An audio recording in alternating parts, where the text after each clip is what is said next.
Sorry.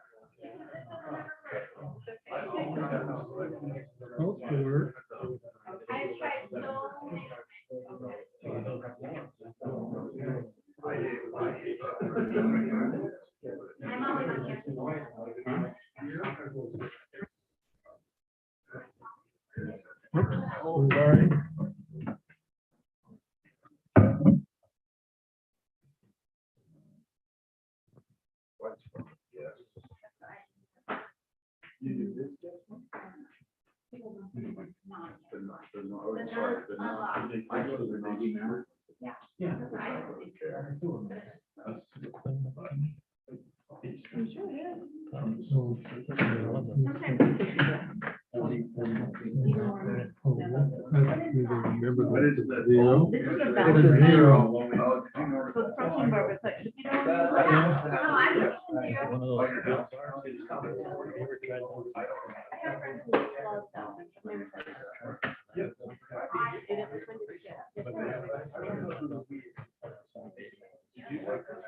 No, Lisa made them all up, but it's always worked before.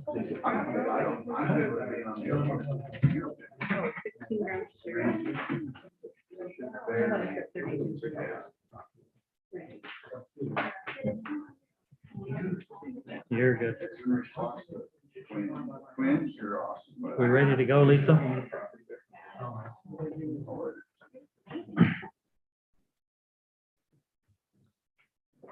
Want to welcome everyone to our South Weber City Council this evening. Today is March the 22nd, 2022 at 6 p.m.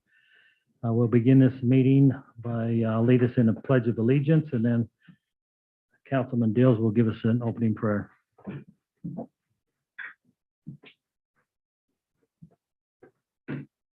pledge allegiance to the flag of the United States of America and to the republic for which it stands, one nation, under God, indivisible, with liberty and justice for all.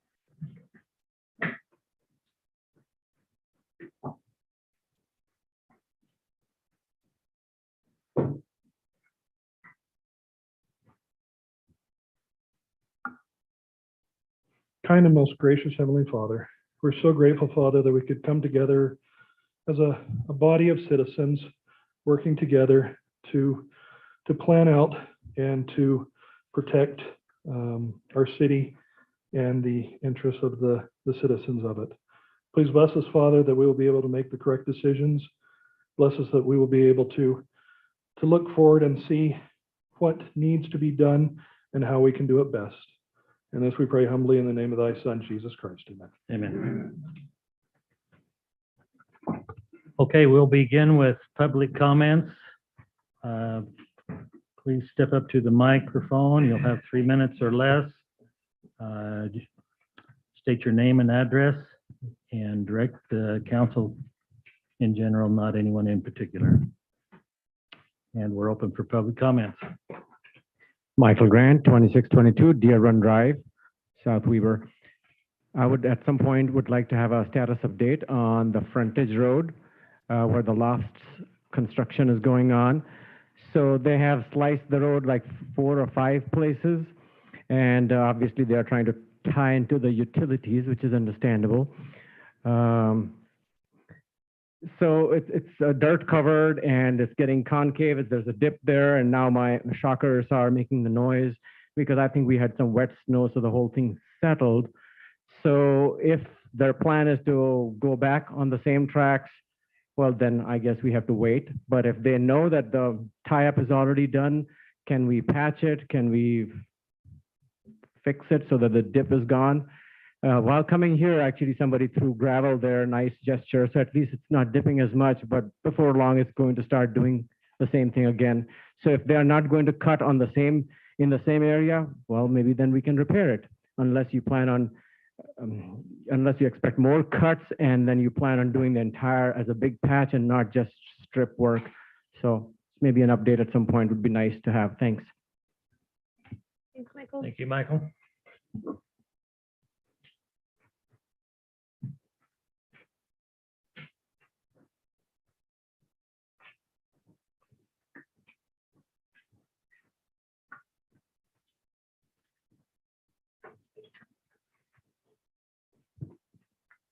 Paul Sturm, 2527 Deer Run Drive. My public comments tonight are just on some clarifications. And the first one has to do with agenda item 10, resolution 22-09, resolution, the policies and procedures amended. This resolution, if passed, is listed as being passed, adopted, and signed on 22 March 22, not the 22 Feb 22, as shown on the cover page on the packet page 210 of 349. And I have a sample. What I've been doing is cutting out a sample of this, so you see exactly what I'm talking about. Number 2, public comment, agenda item 11, resolution 2212. This looks like a little bit of a typo, but resolution 2212 is accepting the Hill Air Force Base compatible use plan.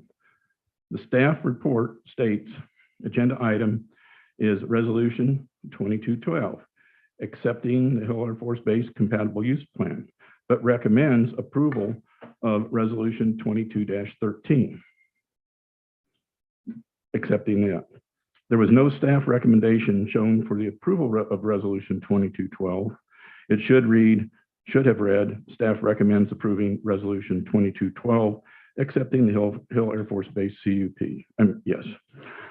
I also want to commend the city for notifying residents on 18 March 22 in advance of the closure of the intersection of 2700 East and Deer Run Drive from 0900 to 1200 on 21 March 22. Thank you. Thank you, Paul. Our next item is to introduce everyone to our newest employee, Kelly Bybee. Has been hired to help at the front desk and with accounts payable and customer service. And she's a great employee. She comes to us from Clearfield City. It's where she's worked prior, and we're real happy to have her here and welcome her here, and know that she'll do us a great job. Kelly, thank you very much. Happy Thank to- you. Welcome. We're excited to have you.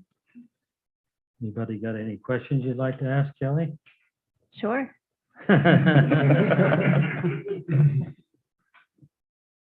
right. I'm ready. Favorite cereal, spirit animal, and favorite Oh, no. sitcom. Okay, I got cereal, spirit animal, and what? Sitcom, favorite sitcom. Okay, cereal. They don't make it anymore, but if they did, King Vitamin. The one they do make is either Waffle Crisp or Lucky Charms. Spirit animals, probably. I'm not a big animal person. I don't love animals. I know, but I do have a little pup that I love. That she warmed my heart. So probably my little mini golden doodle or sea turtle. That I do love sea turtles. Snorkeling with sea turtles is probably like one of my favorite things I've ever done. And sitcom, The Office. I'm pretty sure I could win any trivia. Like I can give you quote, episode, season. I think I could do pretty well with that. Gonna fit in great. See, you know her better already. You all laugh, but you know her better already. Anything else? That's it. I'm here. Let's. You passed the test. Are you good? Okay. That's the best answer so far. You're good. Okay. Thank you. Yeah. Okay. Thanks for being here, Kelly, and I You told her bet. she wouldn't have to stay through this meeting. She can go ahead and go home to her family, so. I appreciate that. I've Okay. got a dog who's probably waiting for me. So, thank you. Have a good night, Kelly. Welcome See ya. aboard. Okay, our next item on the agenda is approval of the consent agenda, March 1st minutes and January's budget to actual. Any comments on the agenda? If not, then we'll ask for a motion. Keep my mic on. I move that we approve the consent agenda as presented. I second that. All in favor, say aye. All right. Aye. Aye. Next item, we've got a public hearing. Dave is going to give us an introduction into this public hearing, and then we'll open it. Dave? Yeah, this item is to update our code enforcement language in our city code. We had a discussion about this last month, and the council was able to go over that, ask questions. Ultimately, this is an act for the city to create greater tools in the toolbox when it comes to code enforcement, to have more opportunity, more enforcement options, and hopefully quicker and faster options that can make a faster difference than what our current code allows. And so that's the general purpose. The council, if you have questions after the public hearing, staff's here and happy to answer them, but that's the general purpose and follow up from the discussion previously with tonight's action, hopefully to put that in place so that we can increase the efficiency and the options for our code enforcement. Thanks, Dave. Okay, so we'll ask for a motion to open the public hearing ordinance 2022-01, 1-9 general criminal penalties, 1-10 administrative code enforcement, and 10-2-8 administrative and enforcement. So moved. Second. Seconded. All in favor then? Aye. Aye. Okay, public hearing is open.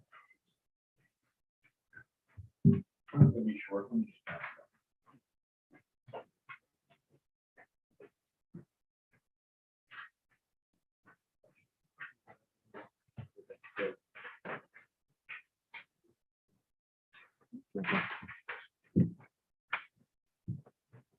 you.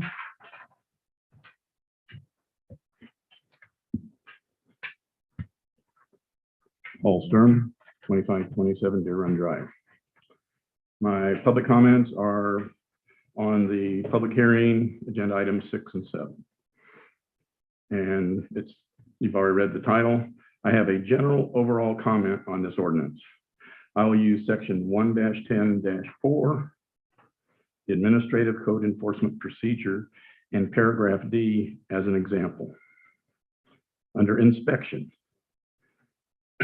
it shall be the duty of the responsible person served with a notice of violation to request an inspection when his or her property has been brought into compliance.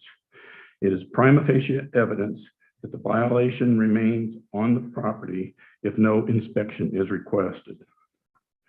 My comment is that unless every resident is intimately knowledgeable with this 30-page city code, and if one were to be cited under it, the resident would not know, in this case, of the prescribed notification for inspection requirement.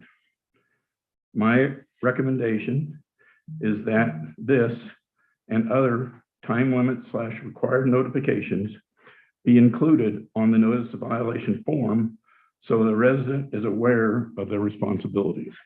Thank you. Thanks, Paul. Thanks, Paul.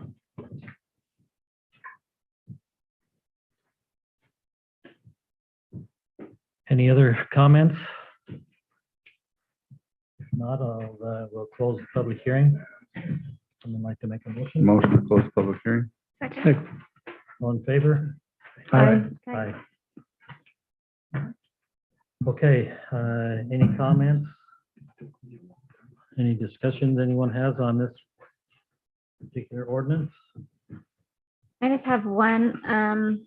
The term building official is used a couple times. I just didn't see a definition for it, except for it could be considered under code enforcement. Who would be the building official? Our building official is Mark Larson. Okay, so okay. Is that something that's going to continue? Just the public works director head is, or department Not head? is the- necessarily. There's a training and certification to be a building official. Okay, thank you. So I have two items. One, just to follow up on the public comments. Will the notification have instructions for the individual? I believe so, right? Yeah, the procedure will be a notice of violation that will go out to the individual. That notice of violation will tell them the deadline that they need to contact the city by. And it'll be very bold and plain on that notice of violation. Thanks for clarifying that. The second question. Never received a notice of violation. You've never received a notice of violation, so you're. Yes, I You better read it better. Paul, plead the fifth. Plead the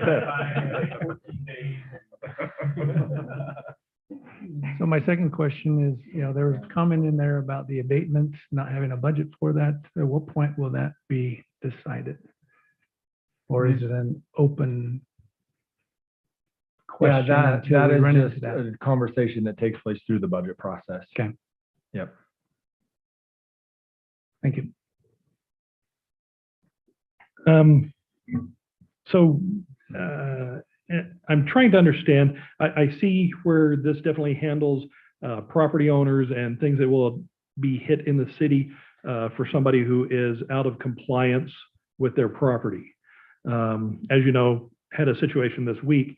When I was looking through here, it doesn't really show code enforcement, or at least this part of it, handling things like the door-to-door salesman not doing their, getting their business license, or getting a business license here in the town, or, so is there a separate, because I see it would be under citation, but I don't understand if that's going to be abatement or not, how that would be attached for it. So, yeah.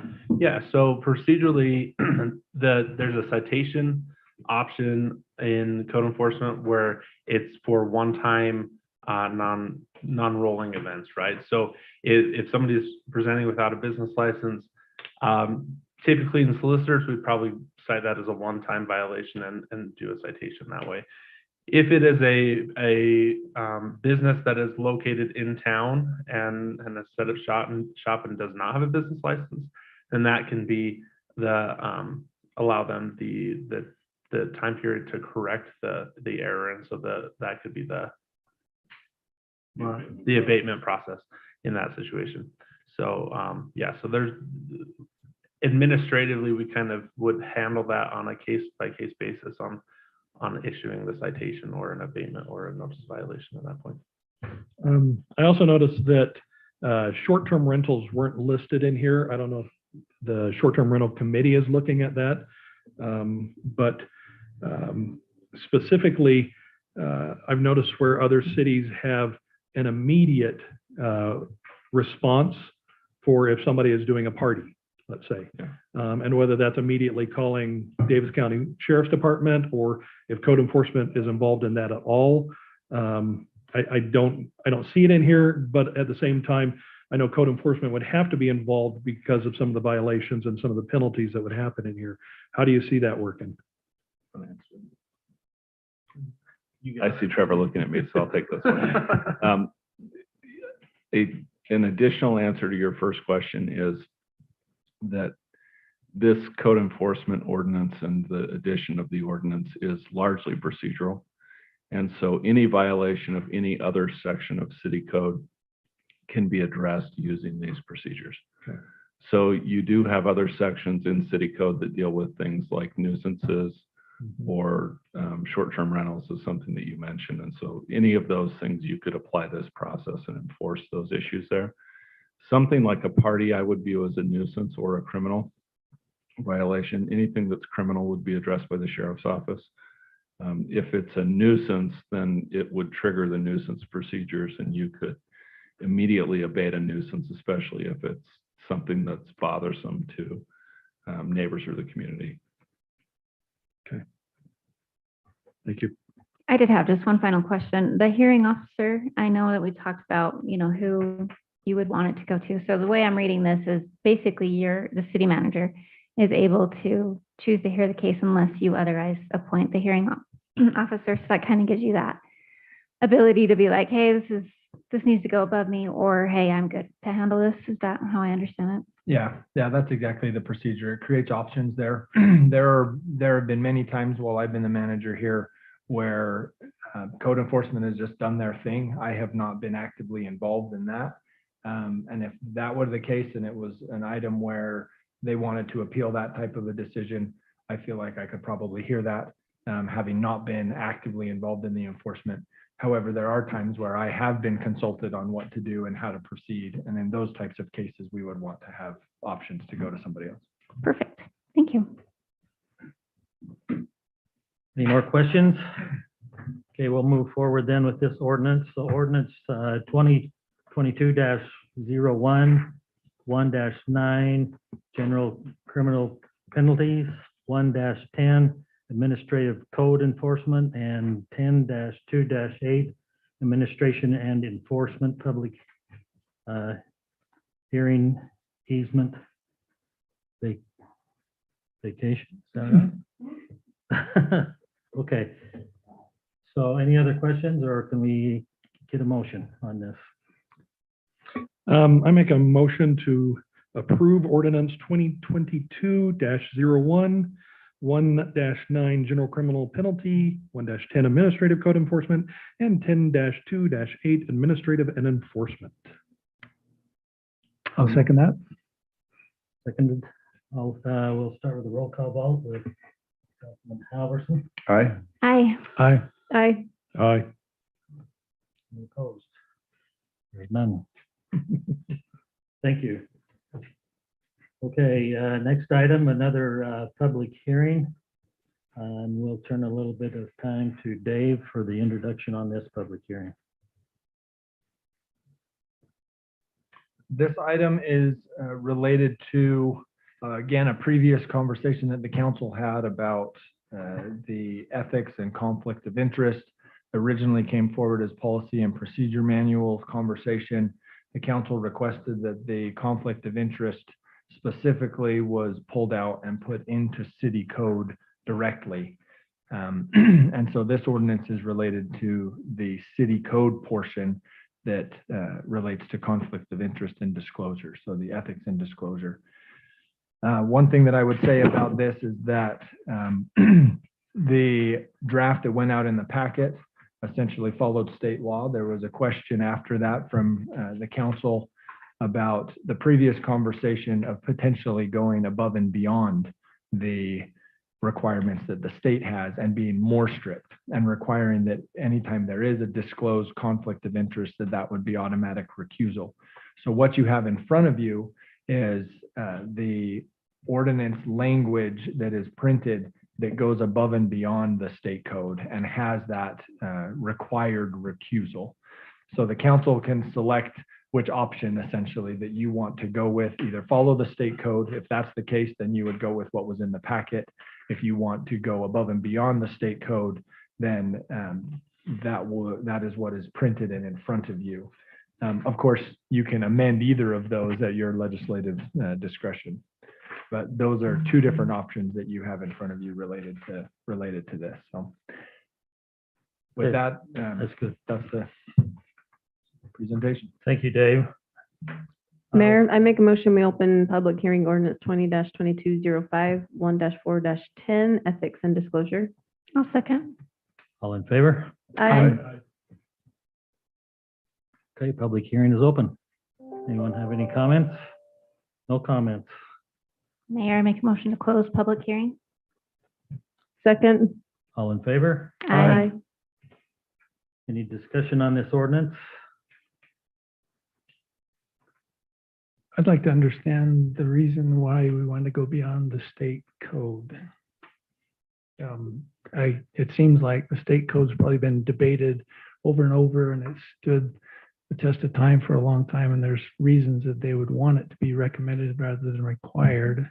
And I can't, come up with all those reasons, but I'd like to hear and understand the reasons people want it to be required and stricter.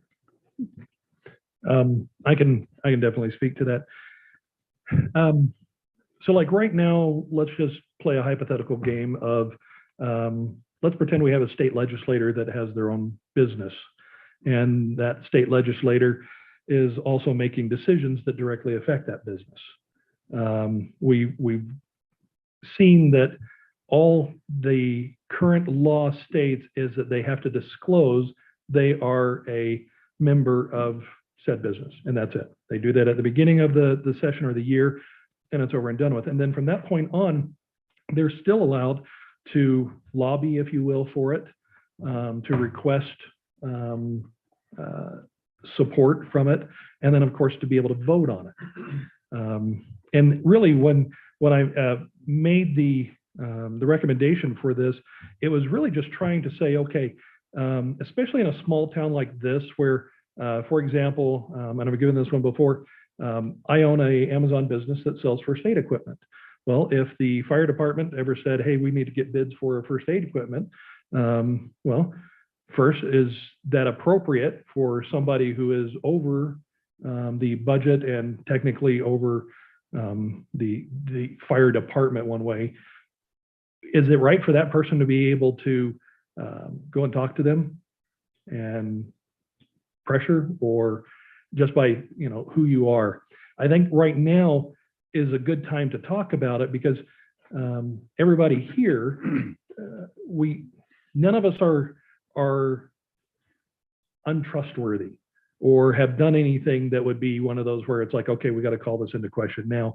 So it's kind of a proactive way of saying, if I'm selling something, I shouldn't be able to use my position to, number one, vote that I get the bid or the contract, or that a certain law prevents other first aid equipment resellers or wholesalers to be able to join in the bid because they're not South Weber. I mean, there's a lot of things that can be just used as an abuse of power. And that's really all that it was looking for, was just to be able to say, if you have a declared conflict of interest, so not that it was my neighbor, it's not that there's somebody, you know, around, or my great uncle or anything like that. No, it's just, I have 10, I think state law says substantial is 10% ownership in the business. If I have 10% ownership in the business, I should not be able to vote on it. I need to recuse myself. Now, that's right now a voluntary procedure, and I think almost everybody would always do it. I just would rather, it's kind of like getting married. I would rather have the ring on to make sure that, you know, this happens and this we stay, but not just dating. So it's kind of that was the intent.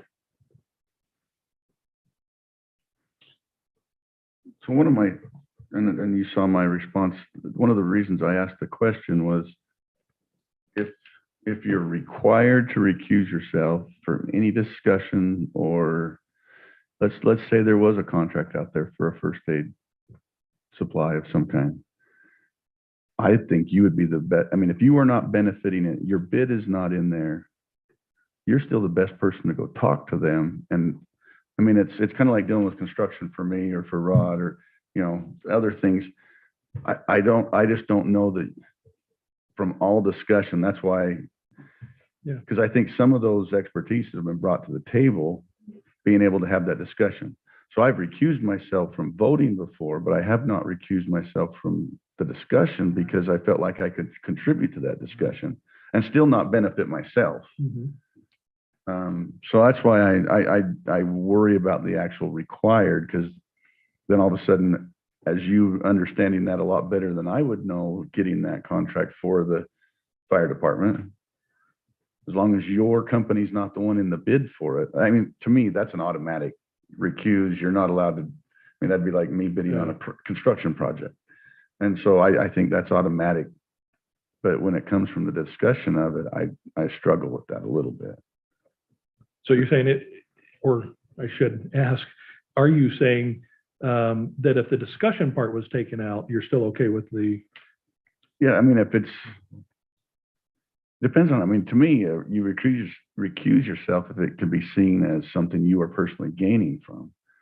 So, I mean, only you having your, and I don't know if I'm saying that right or how that is interpreted, but I've recused myself just so there wasn't a perception of me gaining something too. And because you don't want that either. But because I did that, I still want to be, I don't want to, I'm going to probably change that gray line where I move it to if it does change that discussion. Does that make sense? Yeah, it does. So I don't know. I mean, I don't know the answer to that question. I really don't. That's why I'm voicing my opinion. So I'll just add my thoughts somewhat along with what Blair was talking about. I struggle with removing from anything because the mayor's got a wealth of knowledge, and if he couldn't be involved in any discussions with any of the construction projects going on in the city, then why do we have him as our mayor? You know, and so I understand, you know, and I agree, we want to be ethical, we want to make sure everything's above board. But as I read it, if it's recommended later, the penalty is still there. Any person who knowingly and intentionally violates the above referenced requirements of the Ethics Act must be dismissed.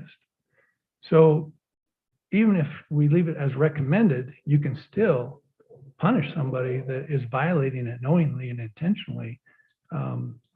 So by making it required to begin with, it seems like we might be canceling out the benefit of somebody who has value in whatever the case may be to give their input. I agree, you know, if they may need to recuse themselves on the voting, but I struggle as well with canceling out everything. You know, maybe we break that portion of that paragraph out and just say they're required to recuse themselves if there is a conflict of interest. But I struggle with, you know, taking anybody's expertise off the table as we're discussing things. I mean, you want that. You want somebody, whether it's city council, whether it's, you know, the planning commission, somebody that is knowledgeable. Otherwise, we're coming in the underdog with anybody that comes to us because we just have to assume what they're telling us is right, or we have to go do our own research. And, you know, just like last week, it was nice to, you know, turn to somebody who knew and had some connections, and we got an answer, you know, real quickly rather than needing Can to I- wait. Yeah. I'm sorry, I didn't No, mean- go ahead. Can I just ask a clarifying question? So is this a matter of, and I don't disagree with the discussion part, but is this a matter of you're not able to discuss because that is your profession, or you're not able to discuss because you have an actual bid in place that will be voted upon? I can tell you how I interpret it. It has to be an actual interest. It can't simply be that You have know, a knowledge of business you're this. Right. engaged in is in the same industry as. So for something, example, so- if you had, we're voting on a contract and one of us up here has an invested interest in that contract and that choice, you would be removed from that discussion Correct. and that vote, but Right. not necessarily if it's a general question about something in a similar. That's right. industry. So to use the construction example, if the city is if the city council is making a decision about which entity to award a construction contract to, those on the city council who are knowledgeable in that industry should and could act on that decision, so long as their particular company is not one of the companies seeking to do business with the city.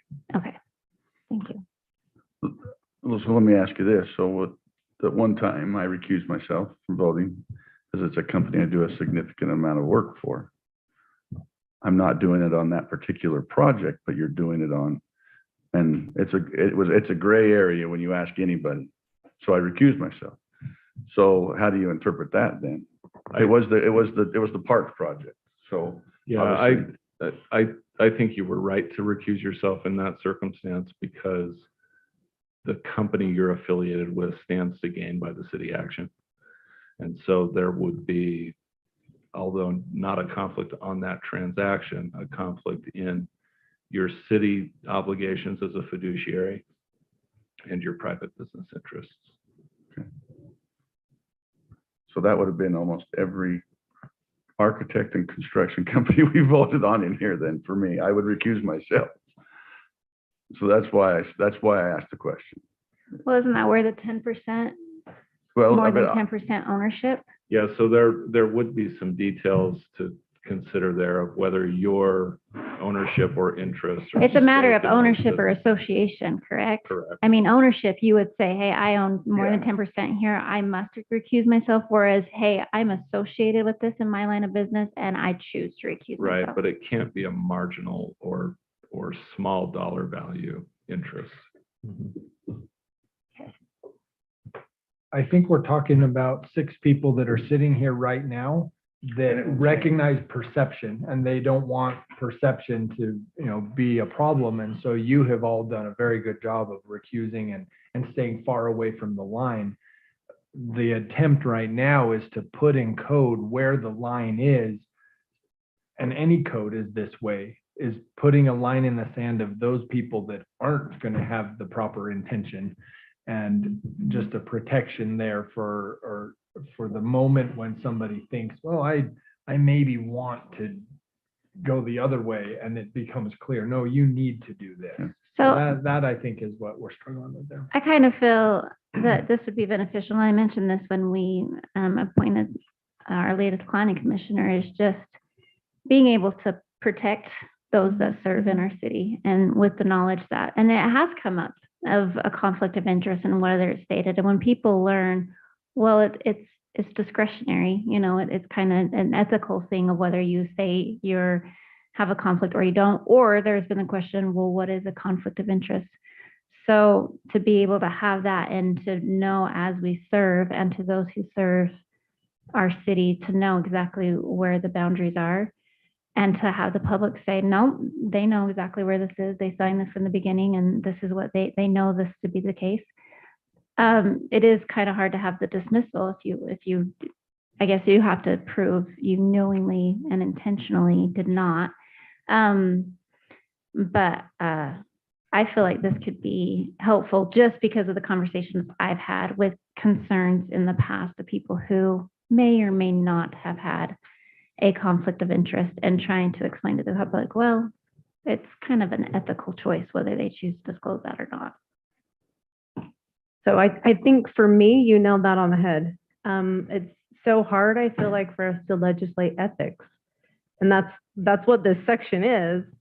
But I really am struggling. I know exactly what you're saying, and the situations and the conversations about that you're referring to, but I really have a hard time as a city going higher than what the state has done. And I don't say that with every situation, but I'm having a hard time with this one, because I feel like we do have the safeguard. If someone intentionally, you know, doesn't recuse themselves, we're small enough that someone might call them out on that and say, hey, you really did benefit from this, and then they would be dismissed. So I really hesitate to make it be a requirement.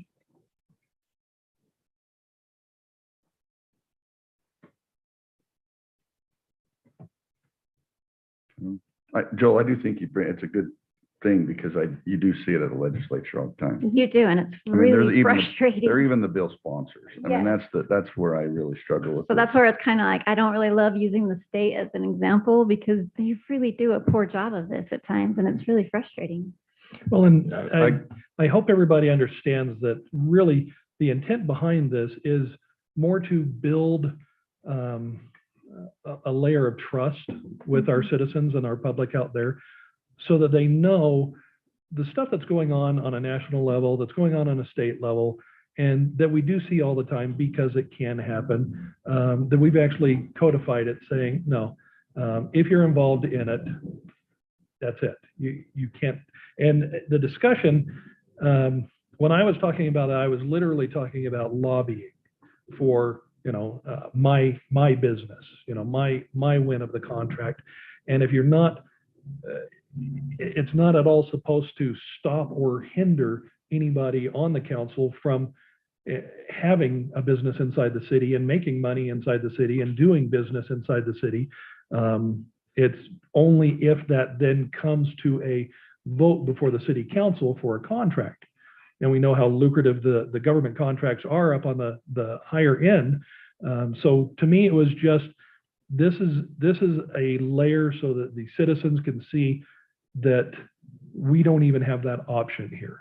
And if the discussion is a part that wants to be removed, I have no problem with that. But I also don't want to pressure any of you guys into, you know, voting for it based on the thought that I'm worried about anybody on this council. That's not the case. It's the same thing for staff. It's just one of those that it's like, I thought this would be the good opportunity as we're first starting the council. Then later on, it's kind of like when somebody, you know, you take that sharp turn and then somebody puts on their seatbelt. You know, I'm trying to say it's not one of those knee-jerk reactions. It's just one of those, if we build it into it now, then we know it's there. But that is up to the council. And I'm seeing that as the intent. I just am having a hard time.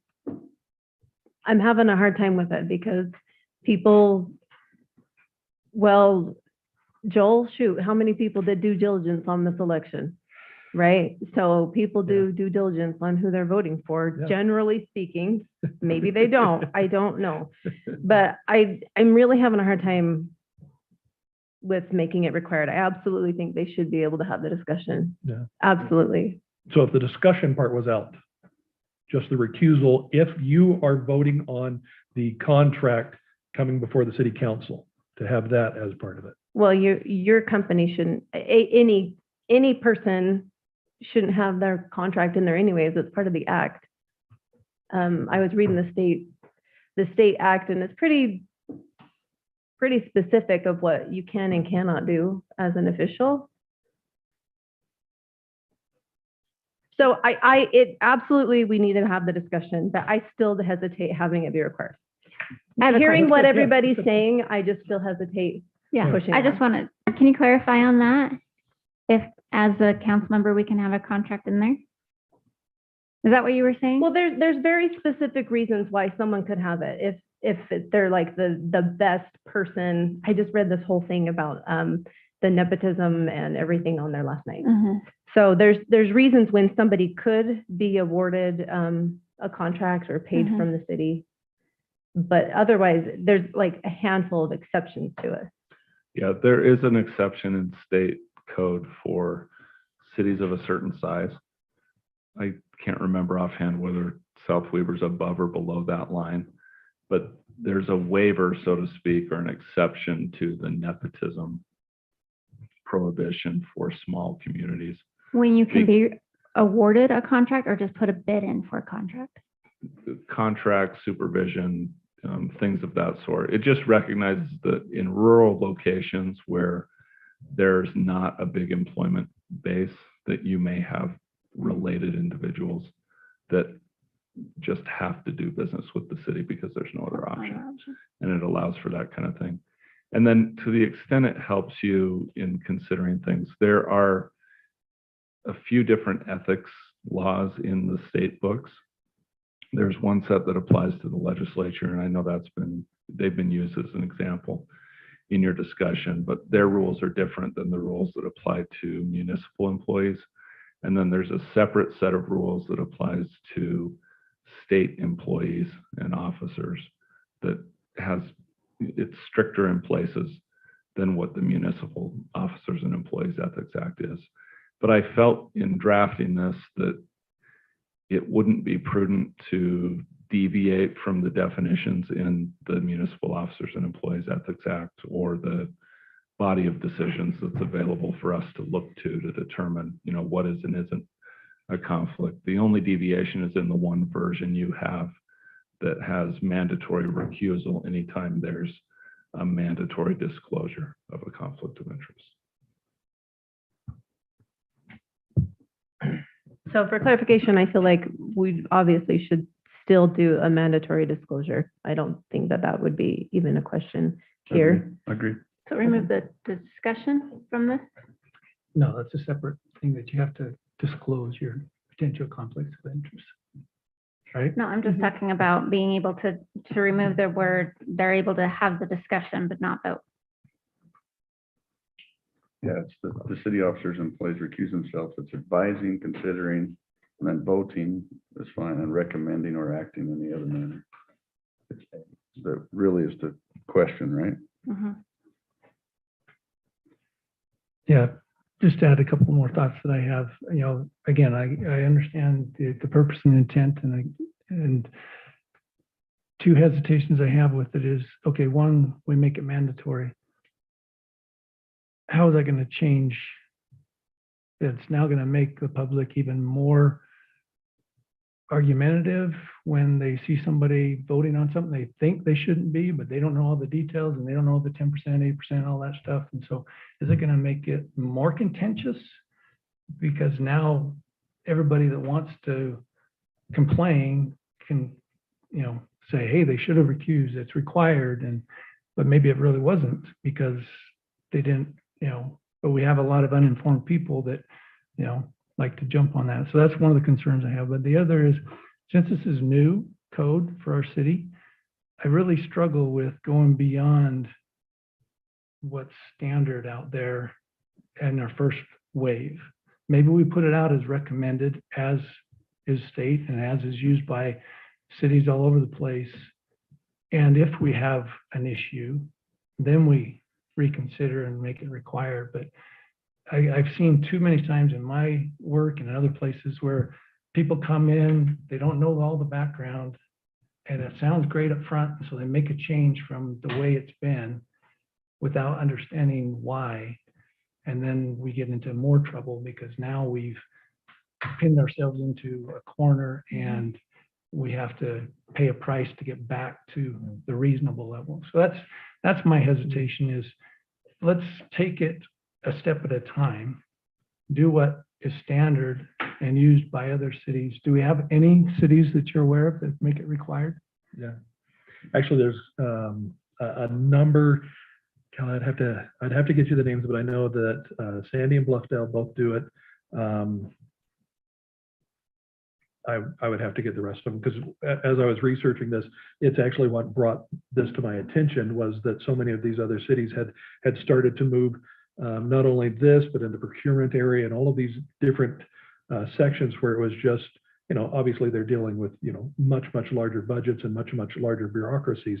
But yeah, there's other cities that are doing it and have been doing it. I don't have that list right off the top of my head. So that's correct. There are other cities. It's not a feature in every city code.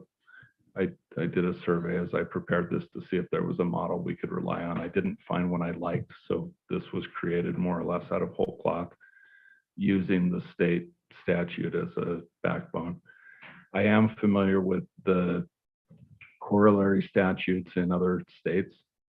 Utah's is weak in comparison. I think that would be an understatement. If you go to surrounding states, especially Western states, you're going to find much stricter ethics requirements than what you have in the Utah law. I'm not saying that as an argument for or So is against, it just much placing stricter them. by just saying required, or is it much It stricter requires, by it penalties? requires recusals. Yeah, it doesn't have the only option as disclosure and then you can proceed with a transaction. It requires recusal and in many cases requires consultation with either a lawyer or an ethics officer, either employed or retained by the city to advise on those kinds of things. Thank you. And just real quickly, I want to thank all of you for allowing me to even kind of bring this forward as almost a separate piece, if you will. And I appreciate the consideration that all of you guys have given this. And obviously there's good arguments on both sides. I mean, it is definitely an argument to be made, and they've been made here tonight. How maybe it's not the best way to go about adding that extra layer of, you know, trust and confidence. So I just want you guys to know I appreciate your consideration on it. Any other discussion? If not, we'll ask for a motion on this ordinance. I do have, sorry, one question. Okay. Is this is not the only section of this we are discussing, right? That's There's- just the recusal portion of it. I'm just kind of Right, so incorrect. we're on, So we're It's the whole just- ethics. We're voting on the whole thing. Yeah. but okay, what I'm we're looking, sorry, discussing I'm right looking now at is the just next that section. The Okay, policy section. yeah, okay. So I guess if I can add something, I would struggle to accept it as is. I am open to the possibility of pulling out the voting to make that, you know, a We- required. Where at are you recusal. looking Can we exactly? just, can we just say, so in 3A, 3A. that can we just say it is required that the city official and employees recuse themselves from voting or acting on any matter for which written or oral recusal is required? Yeah, from my standpoint, because again, I struggle to see somebody not having any discussion or advising or, you know, being involved in a topic where they're not immediately. And I guess that gets back to the definition. It's a perception thing. Yeah. Somebody's going to say, oh, he's involved in first aid or she's involved in construction, and they should have been completely out of it.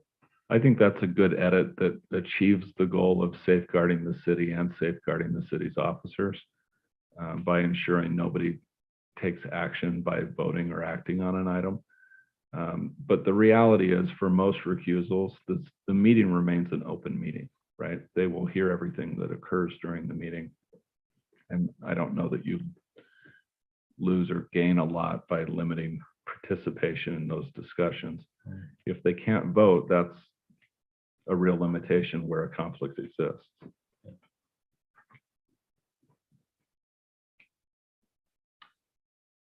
Okay, we're looking for a motion. Well, Okay. Go for it, Joel. well, I'm kind of obviously looking at this and thinking with what Quinn was saying and removing everything except for just the voting on 3.A. Yeah, I would just need help in How to doing reword that one. Just read it again with the word voting only. Do you want me to read that with what I understand Quinn's edit to be?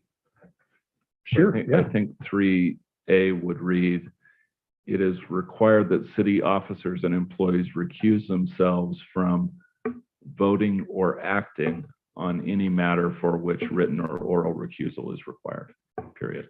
And I understand that to mean that they can't vote, but if it's an employee, they could not sign a check, sign a contract, task an employee with doing something that would benefit the conflict they have. And then would you have anything it's recommended from the advising considering, or is that completely irrelevant? If you make just the voting a required recusal? I think you accomplish the thrust The of this intent of by it, okay. making that limitation.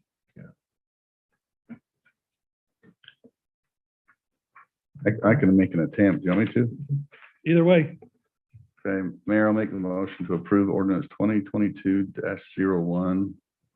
Oh, wrong one, sorry. 2022-05, 1-4-10 ethics disclosure with the following amendment in 3A. It is recommended that city officials and employees recuse themselves from voting or acting on any matter for which written or oral recusal is required.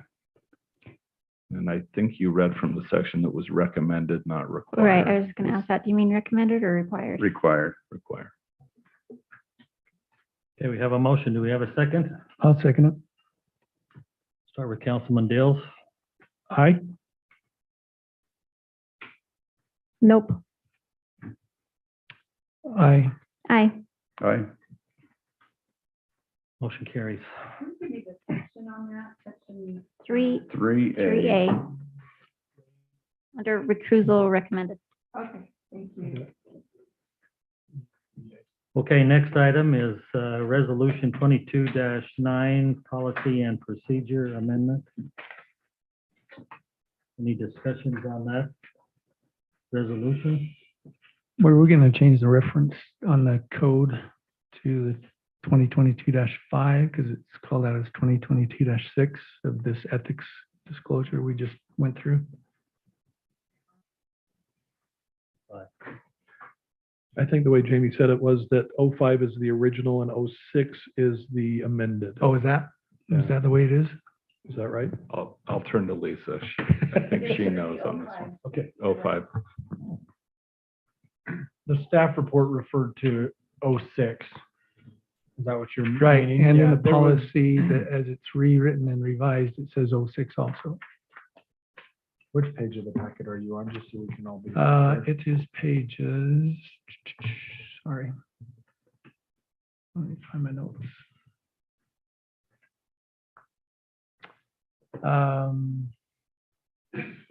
Actually, it was in my email I sent to you.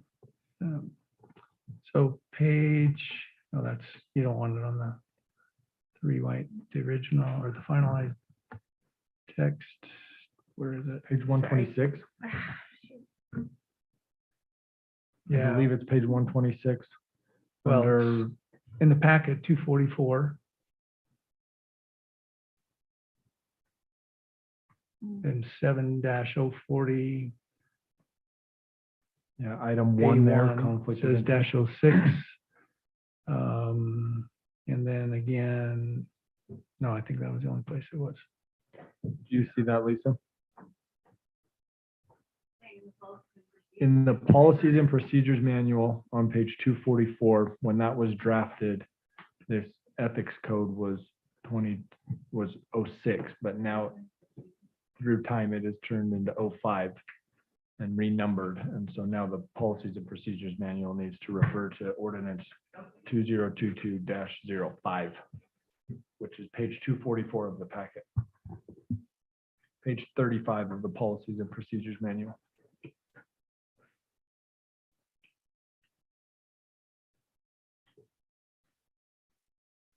Okay. So any discussion on this resolution? Yeah. Please forgive me. How is this different than what we talked about before? Because as I went through it, I found the same notes that I'd taken before on punctuation, on grammatical errors, on even like the question that I brought up of on page 129 of the packet, paragraph 11A that says any, oh shoot, let me go back to it. Any like, how is it worded? Oh shoot, I might have written down the wrong one. Saying that any information learned like in a closed session, you don't have to talk about it for after a year of being unemployed. So I remember this dialogue and I'm seeing it and it's the same thing. So can someone help me out? Yeah, did I we had pull the the same latest question. updates? Or is this earlier revision, I guess? I didn't see any changes, but. Yeah. Yeah, because we, The main, we had some of them, I thought we had included some of those that were from the meeting. The main one was to take the ethics statement out and that reference, and there is a reference at the beginning that needs to be changed. As far as the date, it needs to have today's date on it and not the others. Now, So is it just to put the ethics stuff in there? it was to change that very first one so that instead of having the ethics as part of the policy, it just has a reference to the other. Now, I wasn't sure of all the different changes, other changes, whether that was a full agreement that, that needed to be done and everybody agreed to those changes or not. There was discussion, but was it agreed that that was a valid change that they wanted in the policies? So, Okay, so page 129 in the packet, paragraph 11 says, section A, no former employee shall, during the period of 1 year after leaving city office or employment, disclose or use any privileged or proprietary information gained by reason of his or her employment for his or her gain, or for the gain or anticipated gain of any person. So I feel like we should remove that. I don't know how the rest of the council feels, at least modify it, that it shouldn't be more than a year. There's several things that transpire that take more than 1 year to settle. So it's section 11, paragraph A, page 129 of the packet, actually page 39 of the policy and procedure. so you want to remove the 1 year and just say they shall not? Or what's the revision? I mean, I'm open to it, but I think so they shall not, because there may be proprietary information that they gain being employed.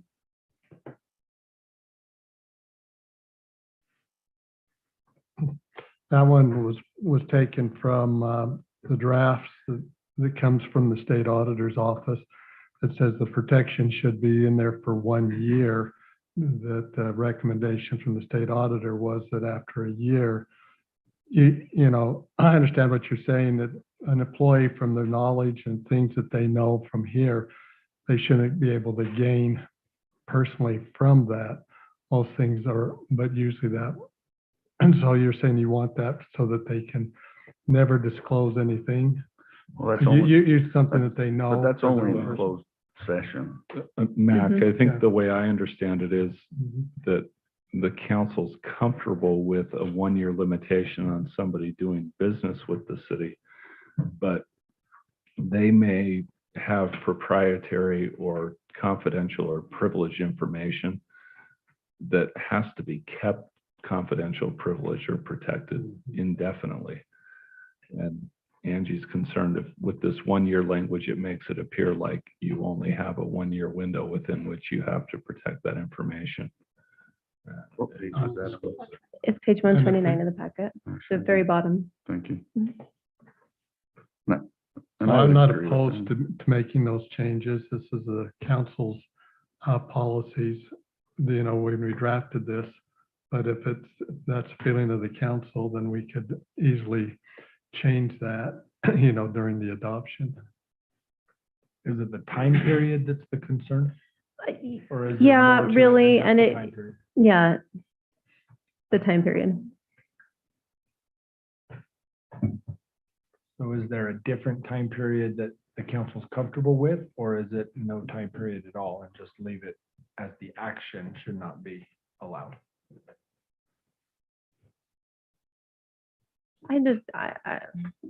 Let's just give an example. When I came in 4 years ago, we had a different city manager. There are items that we discussed 4 years ago that still haven't been resolved. So potentially they could,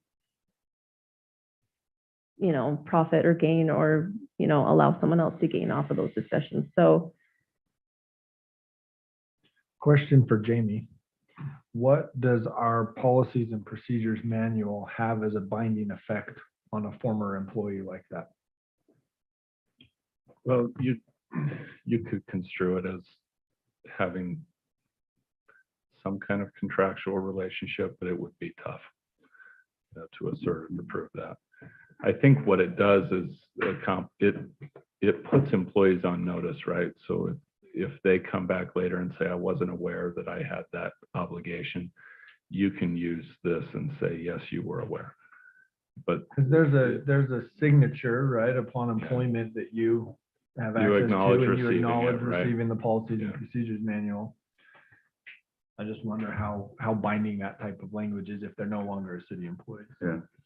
When I know on the business side, we have an NDA, which is a non-disclosure agreement, and then we have a non-compete agreement. Both are contracts that you sign at different times in it. That would definitely add more teeth to it if that's what we're looking. Is just start using those as well. Well, even non-competes usually have an expiration date on them yeah, I mean- but that's a good comment, because if you're looking to enforce a restriction on doing business with the city, that would be accomplished through essentially a non-compete agreement. If what you're looking at is to inform employees of their duties to keep things confidential, protected, and so forth, this policy would accomplish that. And I think that's the only concern really is what that. I don't think it's getting another job or doing any of that stuff. It's disclosing something that they could benefit from. And the As way we public discussed. entities tend to go about non-competition is not through non-compete agreements, but through an ordinance or a policy that would restrict the city from entering into a contract with an entity involving a former employee or officer within a certain period of time. So you kind of self-restrict instead of looking to the courts to enforce whatever's in an NDA. Well, that kind of makes more sense, because the last thing I would want to do is stop somebody here from going on and getting a better job later on as a non-compete. But yeah, the private information, that's a whole different topic.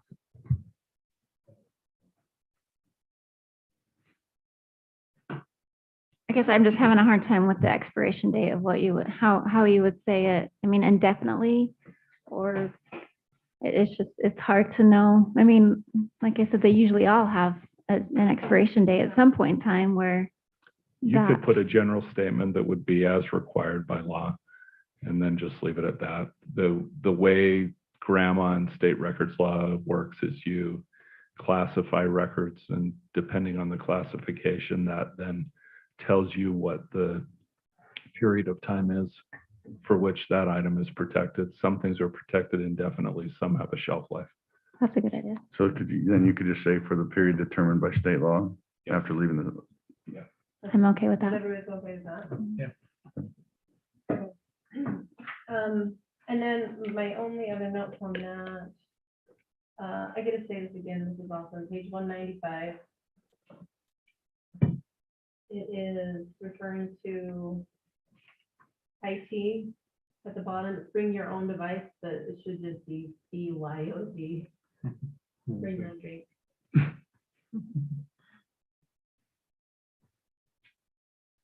The other typos that Quinn mentioned, the SH, those were noted, right?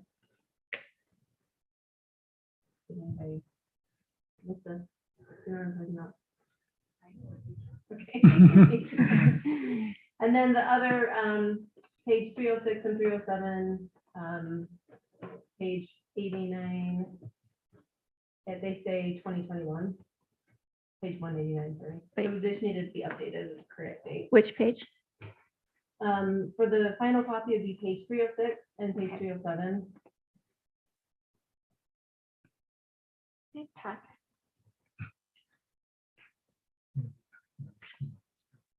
You're saying on that, what, the So date? they just say it's the ethical behavior pledge and they just have the date of Right. 2021. It's not a big deal, but could just Okay. change. Yeah, that was an item we brought up before too, yeah. We probably ought to go back and see what other things, or did you do that already? Those are the only ones that I have. Okay.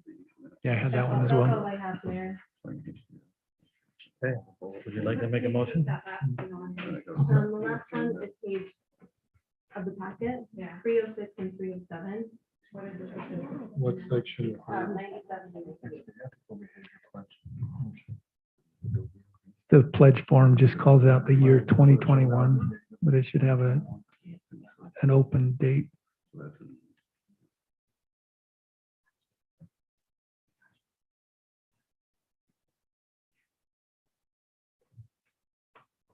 Okay, we'll ask for a motion.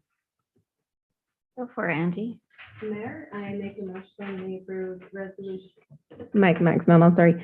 I make a motion, we approve resolution 22-09, policies and procedures amended with the change on page 39 of the policy and procedures, section 11, paragraph A, to say no former employees shall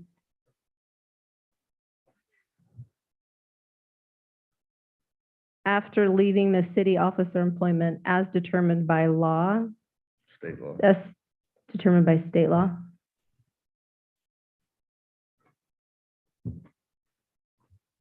And then the other grammatical errors is noted. I'll second it. For the second, we'll begin roll call vote with Alderson. Aye. Aye. Aye. Aye. Aye. Motion carries. Thank you. Okay, resolution 2212, accepting the Hill Air Force Base compatible use plan. Someone like to make a motion on that, or do you need some discussion? We had a lot of discussion on this. Let's do it. Yes, quite a bit. Probably at least an hour's worth, I would say. I have nothing to report. I have nothing to say. Okay, Mayor, I make a motion, we approve resolution 22-12, accepting the Hill Air Force Base compatible use plan. I'll second. Have a second. We'll begin with Councilman Deal. Aye. Aye. Aye. Aye. Aye. Okay, motion carries. Thank you. Resolution, okay, 22-13, endorsing the Hill Air Force Base compatible use plan implementation committee. Any discussions on that, or can we ask for a motion? So my only question on there is we spell out Trevor directly.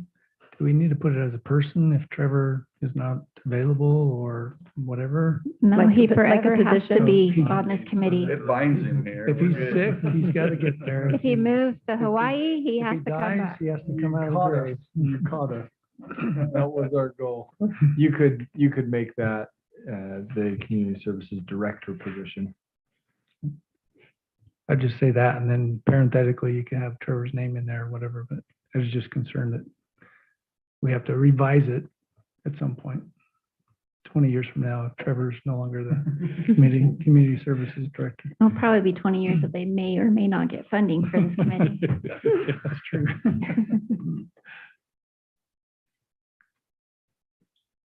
Yeah, make Okay, it go. Flynn? Okay, yeah, I opened my mouth. I move to approve resolution 22-13 endorsing the Hill Air Force Base Compatible Use Plan Implementation Committee with the modification to identify the representative as the Community Services Director. I'll second that. Okay, we have a second. We'll have a roll call vote, starting with Councilman Halverson. Aye. Aye. Aye. Aye. Aye. Motion carries. Thank you. Okay, resolution 2214, multi-hazard mitigation plan project award. Any discussion on that, or we'll ask for a motion?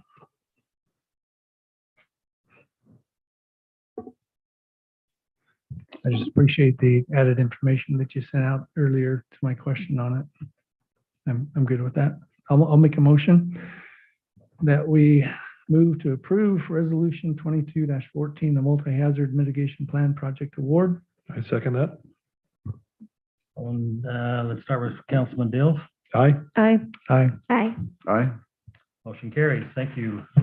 Good job to Wayne and Dave for staying on top of the brick grant. Yes, Absolutely. Yeah, Thank that was you. very good. lots of good We are work. scheduled for a kickoff meeting for that on the 30th. March? Yeah. Nice.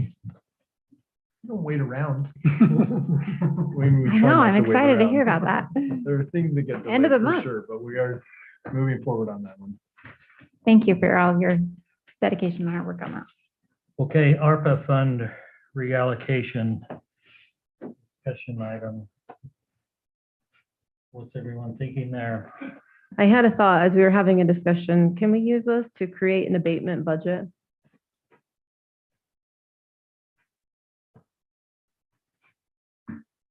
Trevor says yes, so. Yeah, that's a question of can, absolutely. It Yes. would be Does it one-time qualify? money, it could be kind of seed money for an Mhm. abatement program. It could sit there until it's used. What'd you have in mind, Angie? How much? Yeah. Man, I really don't know. Money doesn't go as far that you could. 50,000. It gives us something. That's 1 year streetlights.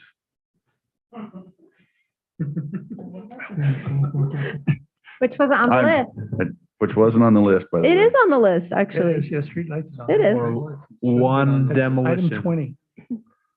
Additional Oh, it is. streetlight We both replacement. missed it. Yeah, we did. So I agree with Angie. I think, $50,000. Do you have an idea of what we're even, It do we is- need? It depends on the scope. I mean, $50,000 will give you one building demolition, or it could give you probably, I don't know, 250 weed, So that was what my, Weed. the reason I asked the question is because most not of, weed. most of what we There's have the are going to be that noxious type of mining thing. plant. Weeds, Right, so. are we gonna hire a do you need landscape company to go 50,000? mow some Right. down on 6650 I was thinking corner? specifically a big ticket item, if, Yeah, for lack of a better I word. agree. I just didn't know. So of all the things that we've had that we would have liked to have had the abatement clause, or any of them big ticket. Yeah, there's a few that are larger ticket items. Like I said, a building demolition is one that has been on the list for a while, but we have had no teeth to do that or others. Not to point any fingers at any specific places tonight in the public meeting, but yes. there are. Right. Okay. I will add a comment though about the streetlight replacement. It was brought up last time that that's actually a money savings to the city by doing that. So I think that should be considered because any money we're putting into that is actually saving us money in the future, right? What was the amount roughly? Well, we were 50 we were a year. budgeting 50,000 a year, but Right, but for every light we replace, we save how much per year? gosh, Do you we need remember? Brandon, do you remember? Yeah, I It's, don't remember exactly. It was, I mean, once On they the were, aggregate, it's Yeah. a decent number on the per pole cost initially. Yeah. It wasn't a screaming amount, but it Right, grew yeah. over time. Yeah. I'm imagining like the things in the LED light bulbs box where it's like, Yes, this because one bulb is like 800 bulbs. Congratulations. And while I'm talking, I guess I'll just keep throwing out some things, that's okay. The city digital sign, even though I think there's so many different better ways to do it, if it was only $80,000, I think was the estimate a while back, if that's going to get it moved and that headache out of our hair, I would consider that. Now, There if is it's some additional. $300,000, like the fire auxiliary building's gone up, then okay, maybe we need to talk about it. There is some additional homework that needs to be done on that as far as just location, Sure. property owners, where- electrical. That was, I think the 80,000, if I remember it, it was just for a new pole, which is not necessarily either something that we may Oh, it be was looking pulled. into. It wasn't So- doing that? Okay. There's more homework to be done on that. Yeah, and it was, I mean, we did, the $80,000 did talk, it was power and stuff moving it, when, if we were moving it to the other side of South Weaver Drive. But there's a lot more that, yes, has to go into it as far as locations. But we were down to, it was, I believe the number was 69,000 when we budgeted the number to move it across the street, down south of Burleyburger, or excuse me, west of Burleyburger.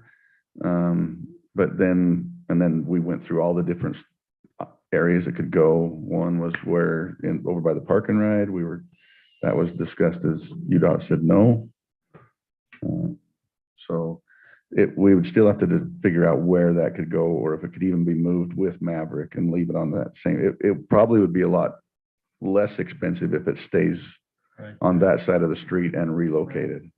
Because then but we do have a UDOT restriction there, and power restriction, and we have to get permission of Maverick as well. but if we just remove, you said the brick was about 20 inches wide, is that what you said, 21 Mary? inches. Okay, so if we remove brick from both sides, it has to be 2 to 3 They wanted feet. 2 to 3 feet, what you don't want. And we just cap it with something nice, we've shifted it over, I mean, how much would that really cost? That's an option we didn't look into I mean, yet, that- so that's why that we, would I not- think, that That would be a whole lot- huge savings to us. Yeah. Whole lot cheaper to do that. yeah, Definitely. Definitely. Ledge on it, it's very thin. Yeah, and you could put I mean, some we'd have to decorative, shift it over and it something. wouldn't be quite, centered on that no one's looking at that anyway. platform, but that's But the you could only, shift it, yeah, just on the but you base. could Mhm. shift it. Yeah. But I thought we only gained 21 inches. Well, if we took both columns Oh, off both sides off. and then we shifted it, like a foot, then that would get us our 3 feet.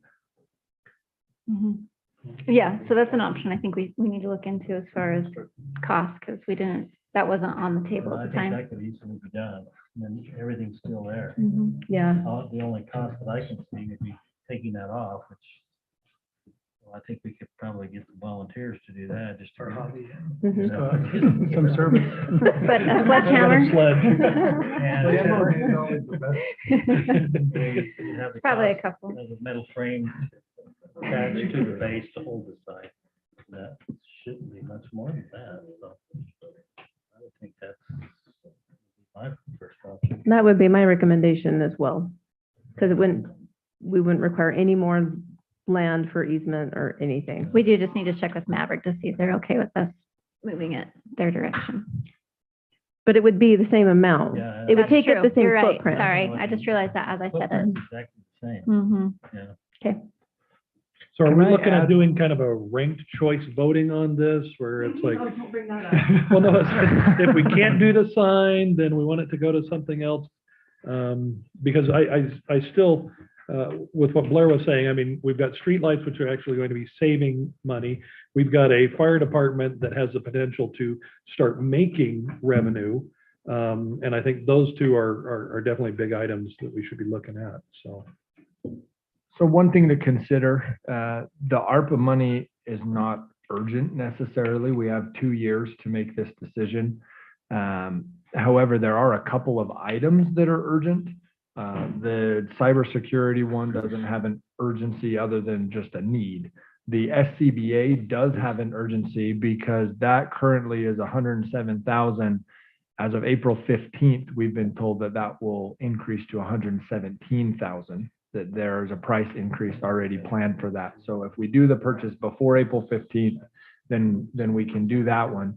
The fire auxiliary building has some urgency based on. Before you need, go, but what is SCBA? It's the Tanks. oxygen, Self-contained breathing. apparatus. breathing apparatuses for the Oh, fire. for the That we- fire that department. we Okay. discussed last Yes, time. okay. Yeah. So the suggestion from staff essentially is if you agree that there are a couple of items that are urgent and should have money allocated to it, you have the option to say, let's use some of the ARPA money and go to those items. But then we have time to research these other items if you feel they are a priority. So you don't have to feel obligated. What I'm saying is to spend all of it and allocate all of it right now today. If there are ones you absolutely know and there's consensus among the council, then you can say, let's do that. If there's others that you feel need more discussion or more research or more information, then you have time to do that. Can I ask, the fire auxiliary building, Yeah, let's talk it. how much have they been approved for? And where are we at?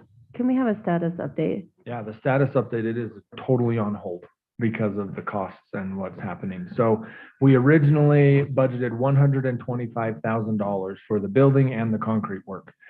And things have changed dramatically since that moment. So in October, the council allocated $97,000 and awarded that to Roper Building for the building portion. So that was to come out of the 120. Yes. Okay, I'm following. So you. there basically was $25,000 left in the budget.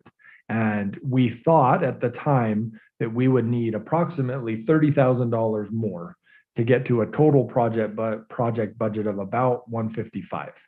And then from that point on, during the design phase, it was realized that the design did not include everything that was needed. And so there was scope creep in that regard, that there was an understanding of additional needs there.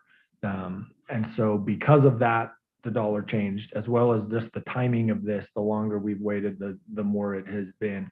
So when Brandon estimated the concrete portion, the concrete only portion, he tried to go high, and he put an engineer's estimate out there of 202,000 for the concrete portion. When that came back, the lowest bid of the three was 283,000 just for that portion. That does not include some additional costs that I failed to tell you. And so there are elements that need to be included to the tune of about 60,000. So I told you 250 in the email to clarify, but really it's about 310 with these other items that were not included in the concrete portion. I know these are huge numbers. So and we 310 were- total, not 310,000 more than the 125. So if you look at a total No. project Nice. budget, No. Really? Yeah, Yeah. it's above. so yeah, let's talk through it, right? How we got to this point. I know that there was a word used initially or early on that I think painted a picture for all of us that isn't a real shed? word. The word shed. Yeah, absolutely. And $40,000. Yeah. Well, and at the time, That's where it started. at the time, Yeah. right? This was 2 years ago that we started talking about it. So So Roper hasn't scope- gone up that kind of money. So the two things in my mind is the scope, right? Scope has changed as there's been more detailed thought toward the project. I think initially the conversation was it'd be easy to do some minimal site work, put some concrete down and get a building on top of that, just a structure, right? Metal structure. And as that was looked at more detailed, it became clear that there's additional infrastructure underneath that concrete that needs to be put in. There's additional site work. There's especially problems with drainage from putting the cement there. We can't do asphalt or other things due to weight limits and needs for the equipment that would go on it.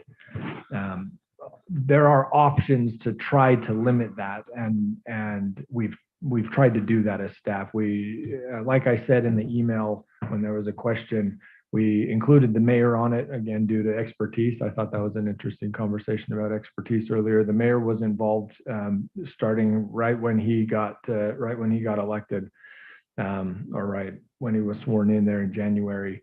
And so right now, the project is totally up in the air because we have a $125,000 budget.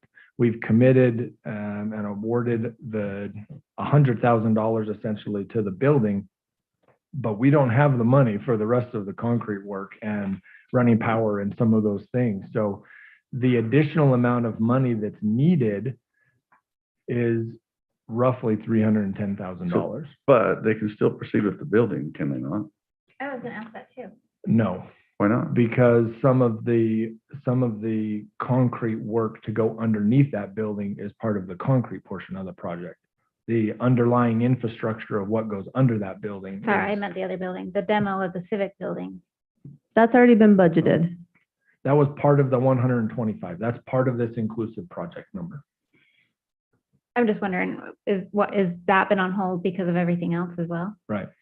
The reason I say that is to just go for the pad and the stuff for the building itself. Yeah, there's a lot more 'Cause- underground. 'cause I think, okay, Well, but we're not talking about the big rigs. We're talking about the brush fire equipment that's going out in those sheds. well, and they right? were talking, the engine 2 was going out there too. Oh, okay. But So still, that's why, okay. and that's just where I mean, I guess it's a lot bigger discussion for either public safety or something, but there are a lot of fire stations with their second and their roundabout in asphalt. A lot of them. I mean, I went to 3 yesterday. And so we keep being told we can't do asphalt. I keep going, why can't we do asphalt? I don't get it. I mean, we turn around, we have, turnarounds for the fire trucks in asphalt. We have a lot of things. And so I mean, and I'm not saying you're wrong. I just haven't been given an answer other than, yes, it is more durable. I get that. And the concrete would probably be a longer, lasting, but it's also harder to repair if it does crack. And I'm assuming there's more, we've got to do some more different sub-base than what we have there. That's part of that cost. So I know Brandon, when he started getting more detailed and more involved in the design, right? That was part of when that statement of it needs to be concrete. So he worked with Chief Tolman on that. And so we can have more detail there provided on what that design was. But again, the design is changing. We're trying to essentially value engineer it. So any ideas to make it better, without Even if we have to go compromising step- the long-term viability of the project, right? Even if you have to That's do where it you're- in steps, so that concrete underneath the building, yes, there may be some conduits or something that has to get stubbed in. That's not, We could cut that in right there. yeah, it could be done. Well, it isn't that big a deal. It's just rough-in conduits for whoever's doing it either. Well, from my understanding, and this is not my area of expertise, I'll admit that. From my understanding, it's more of the drainage of the facility and piping and things like that, not just running power conduit. So when you say conduit, maybe Are you they mean talking about more than putting that, but full floor drains and everything? Well, in let this now? me interject here if I can. So when Talking about scope. they asked me to come down and kind of look at it a little bit, I looked over the items budgeted for this, and right off the bat, there was 7 of them that I've got listed right here that I thought were way too high. So I went out and talked to people that I deal with and reevaluated some of this. And there were items in there that I felt we're just trying to build a building, a storage building to store this number 2 fire truck in. And so began taking some of that out and saying, we just don't need that and we can do without this, and changing these other items that I thought were way overbid. And so in doing that, came back that right off the top, felt like we could knock almost $100,000 right off the top. So we went back to Post and kind of downsize the scope of things, asked them to get us another bid, and we're waiting for that bid now to come back from Post on where going to be, so.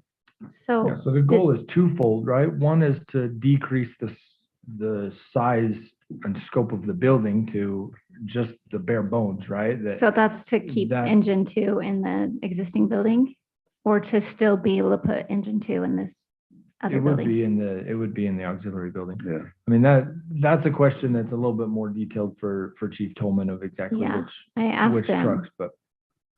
Yeah, the goal is to not only bring down the size, right, but also to try to get better bid, which is a difficulty, but knowing that the mayor's been able to talk to people that have said, well, my unit price is a little bit different than what was bid. Although you can't part and parcel out like that, it's just one project. The hope is that maybe using some of those connections or understanding of who might be able to have a better bid for us, we're just really trying to work through all of that. And so it's difficult to feel like we overestimated and had a 125 number, and now we're being told that it's in the $400,000 range. I think if we So- would have had a different image in our mind from the get-go, this would be a different conversation.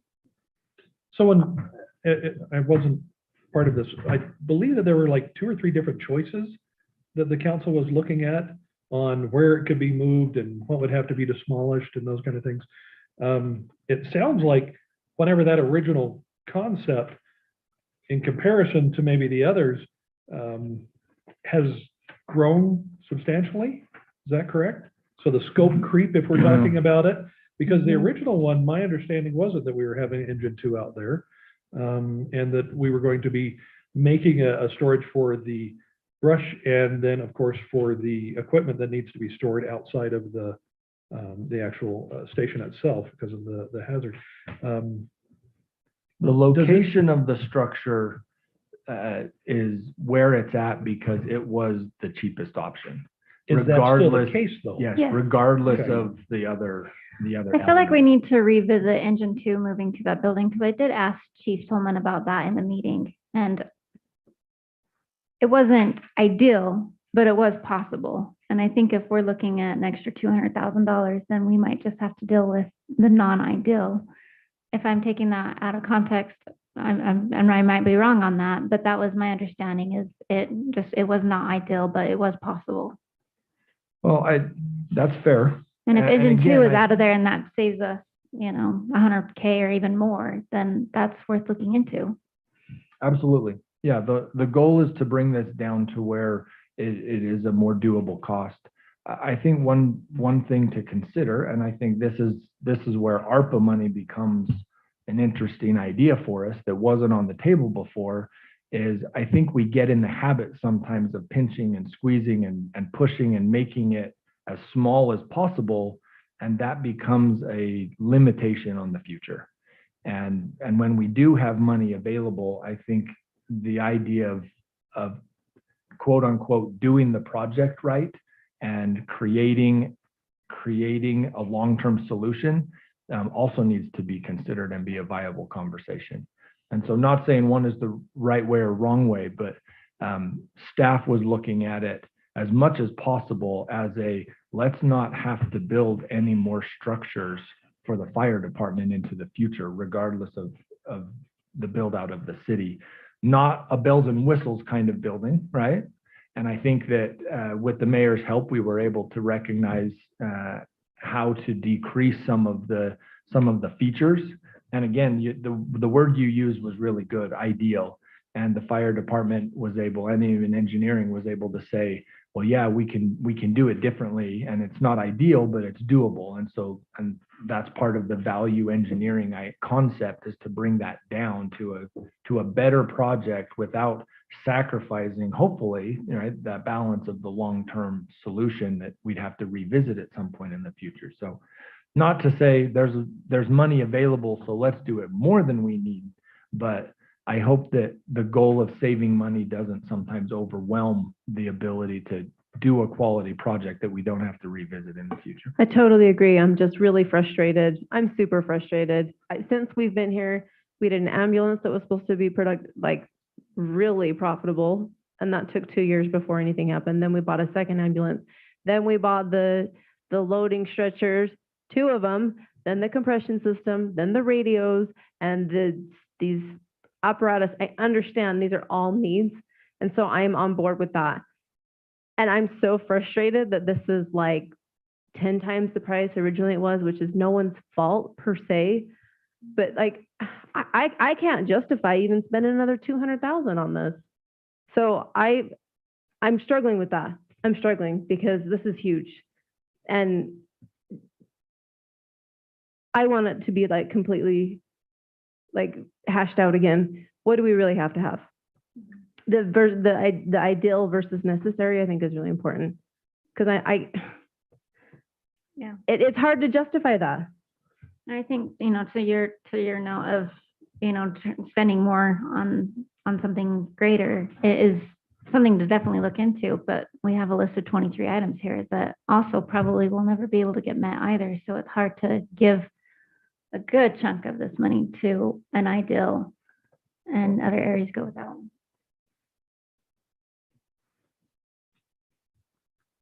I struggle with it as well. I mean, I understand wanting to build what's needed so we don't have to keep adding. But I have a hard time competing with the rest of the construction industry right now just because we want it and we've got some extra money. And so if we really need it now, then let's have that discussion with Chief Tolman and others. And, you know, maybe you say, we can give you 200,000. Now, will you take asphalt? Will you do all this other cutback? And because you really need it now, or are you willing to wait a year or so and then let's do it right? Hopefully construction stuff is settling down. I know the comments been made that construction doesn't ever come down, but it is. It's coming down in some areas. So that to me would be a third option. Give them some, but not all, so we can spend some of this ARPA money on other things that really are one-time things that would be very helpful. I hate seeing half of that go just to the fire department, especially when we're surviving right now without the auxiliary building. Is it something that has to be done immediately? One additional vehicle that will be outside. Have we given money to Roper for the building? Have we already paid them some money? There's some money that's Yeah, already been The given to Roper, deposits yes. through, I mean, There was a deposit when that How much contract was did we awarded. deposit with them? I believe Can we get that? 20,000. yeah, it's usually 25%, but I don't think, and again, maybe I'm looking at this completely wrong. I don't think canceling the building is the solution I to didn't say this. council. No, I know. And I say you're talking about completely rehashing, and I get that, and I don't disagree. And I guess what I'd have to see what kind of concrete we've designed underneath it. If it's Yeah, just a slab, it can be done after Roper puts the building in. I've done it. Well, the 100 slab goes in times. after the building. Yeah. So that's what I'm saying. Roper can still go build their building. They can do it and it's a dirt floor in there. Right, That's what you're buying is a pole barn. right. And so I think ARPA funds are a great place to do it, Dave. I'm not criticizing. No offense taken at all. At These are the all. hard decisions that councils have to And so, weigh. but I think it can be worked out. We've just come a long ways from moving our contaminated stuff that's in I don't know what we call that little building, the civic Civic center, the civic building to this, to what's being presented. And then it's, you know what I'm saying, and it's a long, long ways. And I know what Angie's frustration is because I've felt it myself. And so, Yeah, I didn't even mention the new fire engine and the brush truck. I mean, the fire department, which is great because they need to have the best of everything, but it has been nonstop. So but I think it can be done, Rod. I don't know if you agree Well- after reviewing it. I think the building can still be done and not be sacrificing Well, I size, don't think, quality, or anything. looking at it, I think we can get it done a lot less.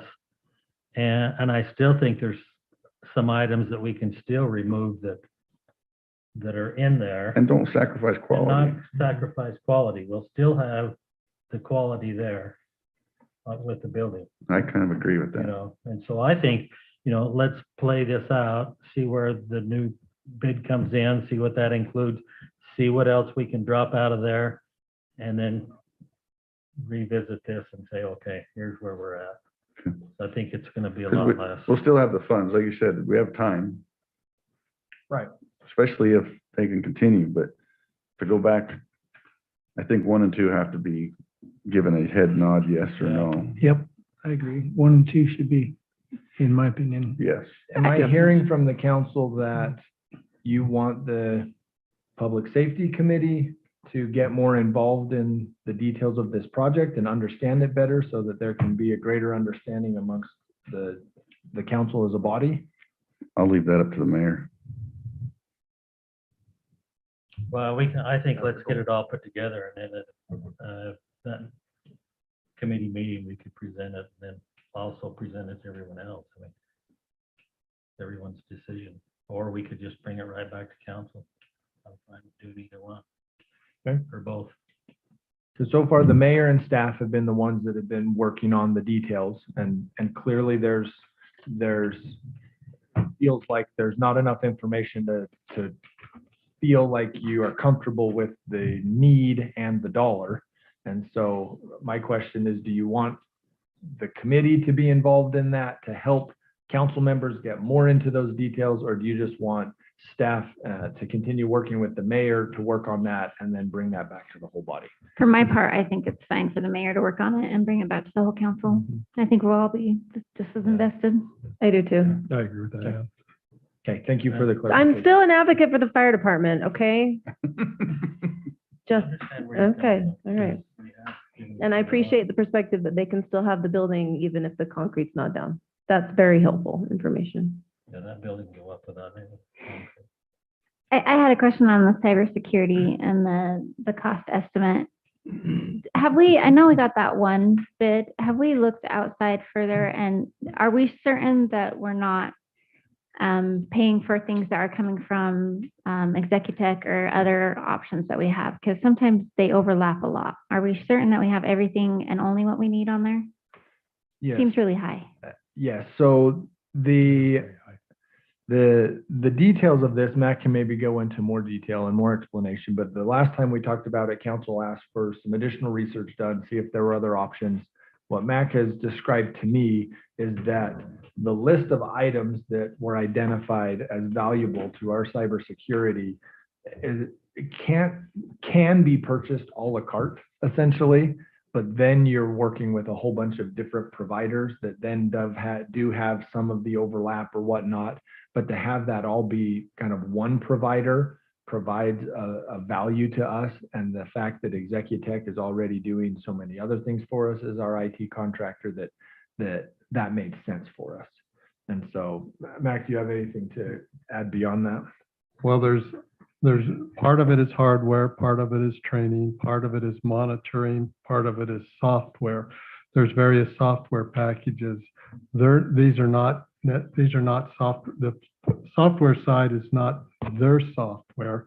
They've looked at the different packages, which are somewhat comparable in price, and that cost and that side of it is comparable to what's out there.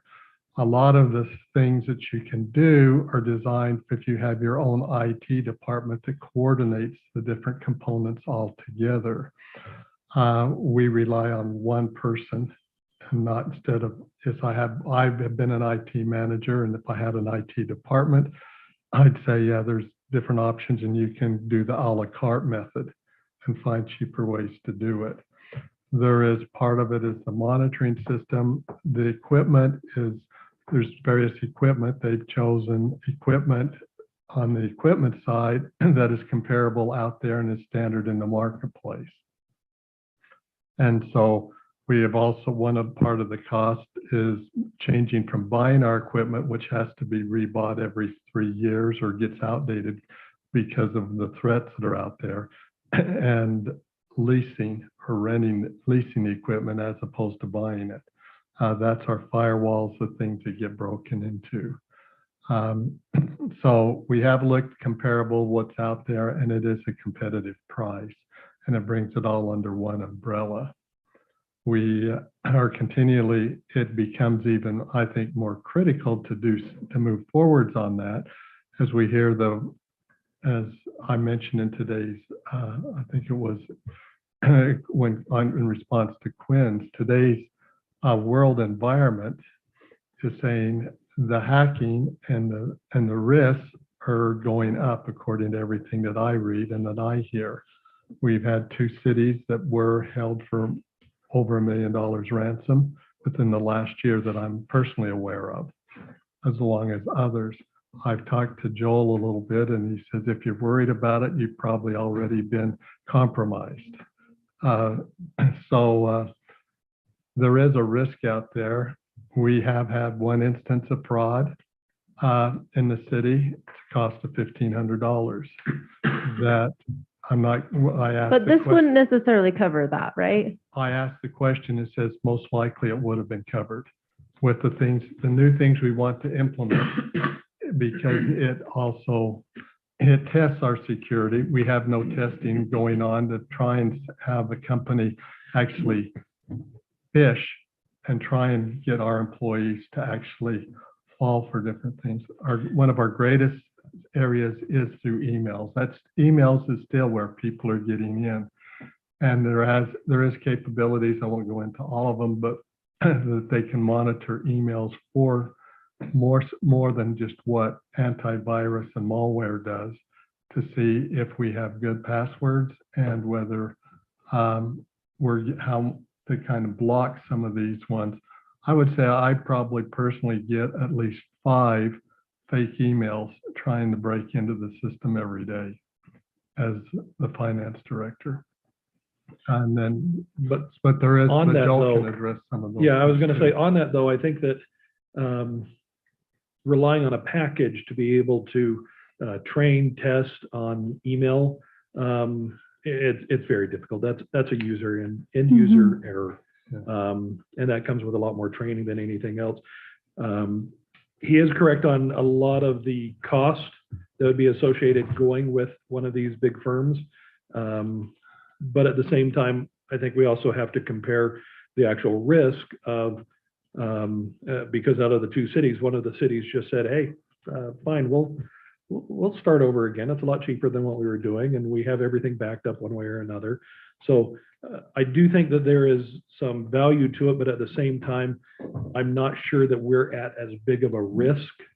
And I know right now, with what's going on actually in Ukraine and Russia, that we are actually being attacked quite a bit more than we were even 2-3 weeks ago. But yeah, I think that there are other things that we could do if we're worried about the money. If we're not worried about the money, this is a straightforward, easy solution for it. So. And one of the things that they're offering, they're monitoring their training of our employees and so forth. That's part of it, their package. So they've kind of taken a lot of the different areas that most companies need who don't have an IT, and they put a package together, but it's not a comprehensive package of training, of things, of monitoring, of hardware and software, and looking at some of the best things out there and what to do, and taking some of that responsibility. We have had some training, but the actual testing of seeing whether the trainings work to help us make sure that it's to reduce our risk. But it is still outsourcing the entire basic IT department, at least on the security side, which means the 40,000 is actually just the first cost. Yearly, we're going to have the same thing, because you train people, you have to keep retraining them. If you have servers, you definitely have to keep on upgrading the hardware and the software associated with it. So just keep in mind, when we have it down here as a 40, we're not buying, okay, we're ironclad now, we're the castle, nothing can get in. It's just saying, okay, this ought to hold us for a year or so. So that's why I'm saying there are other methods that we can do that would look into that, maybe a little bit more cost effective and even more protective and customizable for our city. If we're not going to do that, and we just, because that's what that really is, do we want to outsource our security going forward? Because the second we stop paying the 40, all of that systems and all of those trinkets that they have. And when we priced that, we were looking at a multi-year agreement and what it would be for the life of the ARPA.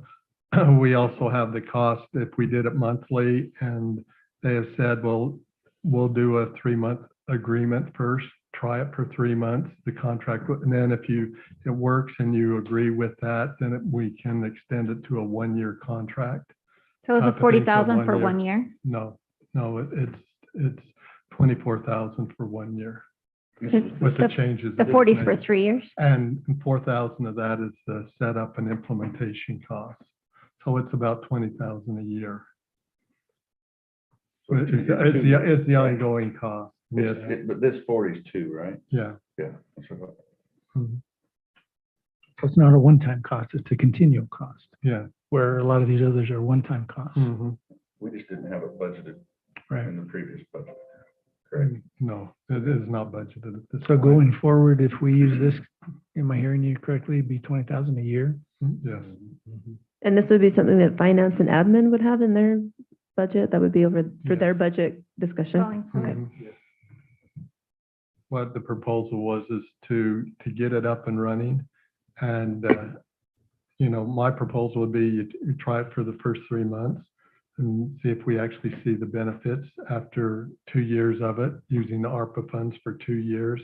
You can say, okay, do we feel that we're getting our money's worth and the protection? And we can see what kind of things have happened and look at the reports. A lot of the software, you can run statistics of your hits and so forth, and you can monitor what you've been protected against and what you haven't been protected against. But there is a risk out there. This is to reduce our risk is really what it is. Now, are there any packages that just have, here's the equipment, we'll monitor the equipment? There are packages that you can do that. Okay. There's a lot out there, and when you have an IT department that does that, you can make your own choices. And so an IT department would go out, like the cities who were hacked. They have their own people, they make their own decisions, on what the equipment are and what the software packages. They do their own training. Not a lot of people, this is a package where they've taken all those components and it says, we'll give you this total support, as opposed to you trying to figure out how you're going to do it on your own. And that's kind of what this, they developed a package that they're offering to us. I still think it's kind of high. I mean, I'll say that, I've said that to you before. I think for what we're getting on it, it's a pretty hefty sum, where it could be done as kind of a contract work, having somebody come in and just build a defensive and backup system that was offline, so that if we ever did get attacked, if we ever did get hit, our billing records would be off, and could just be brought back up immediately. I mean, it's not as quick and simple as that, but this is a company that is taking good advantage of those that don't have an IT department, and don't want to. So they're kind of a boutique, if you will. Is there a possibility of working with a sister city to have them include us in their umbrella at a much lower cost? I'm not sure, because most cities do not provide the IT. This services to other cities and so forth. Now we have our own, this is the company that provides all of our cabling, that monitors our current servers, that handles our current backup systems and so forth, and helps with the installation of new equipment, new computers and so forth, and does our troubleshooting for us. You can have multiple hands in there, multiple cooks in the kitchen on your security, and that bring in additional pieces or different companies and mix them. The problem we had before, Executech supports a lot of cities in the state of Utah, as far as cities and the smaller ones that don't have their IT department. TechServe was who we had before, and they also, the local cities a lot, use that company. They both provide similar things and similar types of support for those, as Joel said, who do not have their own IT departments. And you rely very heavily on those people. And the larger cities have had the money and they have their own IT departments to do everything that Executech or these other companies do for the city.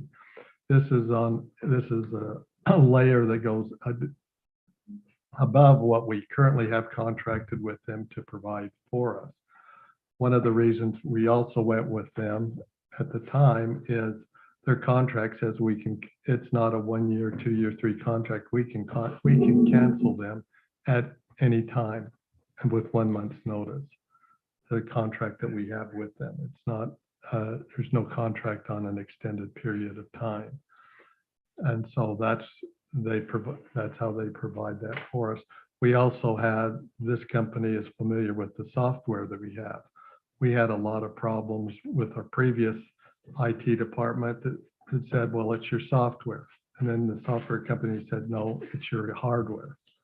And this is what they call a preferred provider for our software company that has an understanding of how the software works. And so when we try and debug a problem, it's not, well, you've got the software versus the hardware companies, each pointing fingers at each other.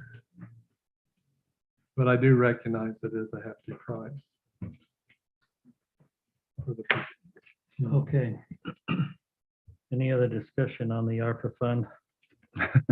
I have a few items I've noted that I think would be good. Okay, But- let's bring them up. Okay, so we talked cyber, number 2, the fire scubas. I'm calling them scubas because that sounds good. We talked one time on the parks about having time locks on the bathroom that would keep us on, cut down on man hours, but also prevent vandalism. So I think $6,000 for that is a pretty good investment. Also, sprinkler timers could be really helpful. Cut down on man hours, and with the drought and everything, I think that's appropriate. Quick question Sure. on that. I thought most of ours already had that, Have what? the timers on the sprinkler system. Some of them do, but they're not connected to any Wi-Fi. Okay, that was my question. Okay. The other They item, just act as a regular system without. So we need to get Yeah, Wi-Fi. you and- have to, if you're going to implement those 2 that Angie just said, you have to also implement Wi-Fi in the parks. Even for the time locks? Yes, Okay, because they all operate up through a central controller that can control the times and so So, forth. did, And correct. the sprinkler systems work by monitoring weather conditions when it rains and so forth. And it's all adjusted and monitored through a computer Yeah, system that's connected by understood. Wi-Fi. So correct me if I'm wrong, did Connex not say they would get us our city parks? I think eventually, yes, we'll have those kinds of things. The thinking from staff on these were, at least the smart timers, is that with water conservation Oh, for being sure. kind of an urgent issue, that would be one that would need a little bit more research, but felt like a priority. I agree with that, so I'm fine with that. So help me understand the Wi-Fi in the park. Is that then Wi-Fi available to anyone that goes to the park? We could make that available if you wanted. Yeah, it's I two just- different types of, Sorry. two different I types just of don't thing, want right? all the neighbors and everybody going to the park that bog down the system that our stuff can't work. So we could Fiber, baby. protect it. Yeah. Right, it's Get a what 10 we terabyte would line. choose to do, if that was an amenity, so to speak, that we wanted to include in parks, to have public Wi-Fi versus we just need Wi-Fi. But it can for be our a own. See that every Secured. house. I would say that's not a wise Not a word? thing at this point. No. And whatever we do, there will be an ongoing cost for the Wi-Fi. There would be, yeah. Because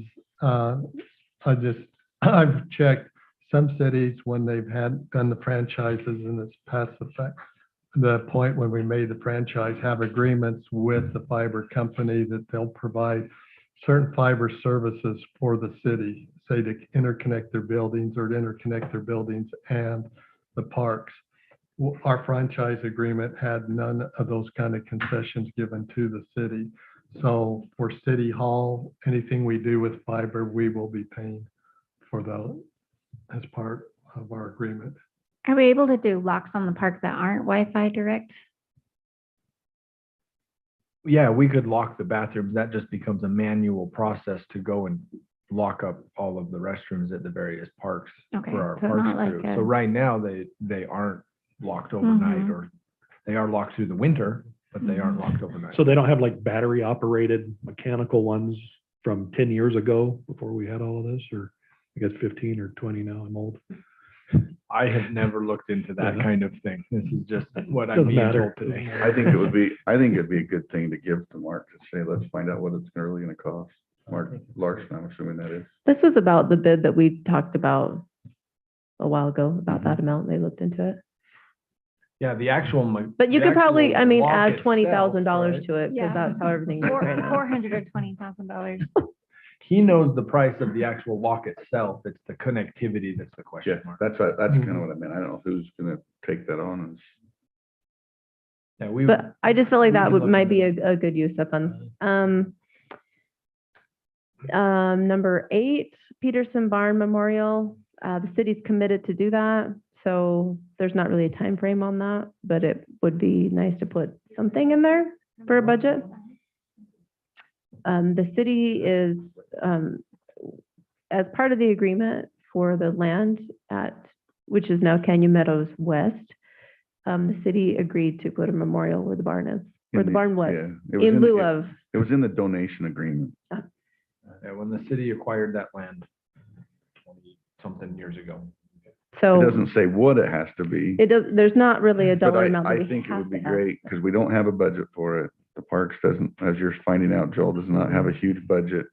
It's not a bad spot to do it with some of that miscellaneous money. It's not I don't think it should even be $10,000. I don't think it has to be this great big memorial. Doesn't have to be another barn.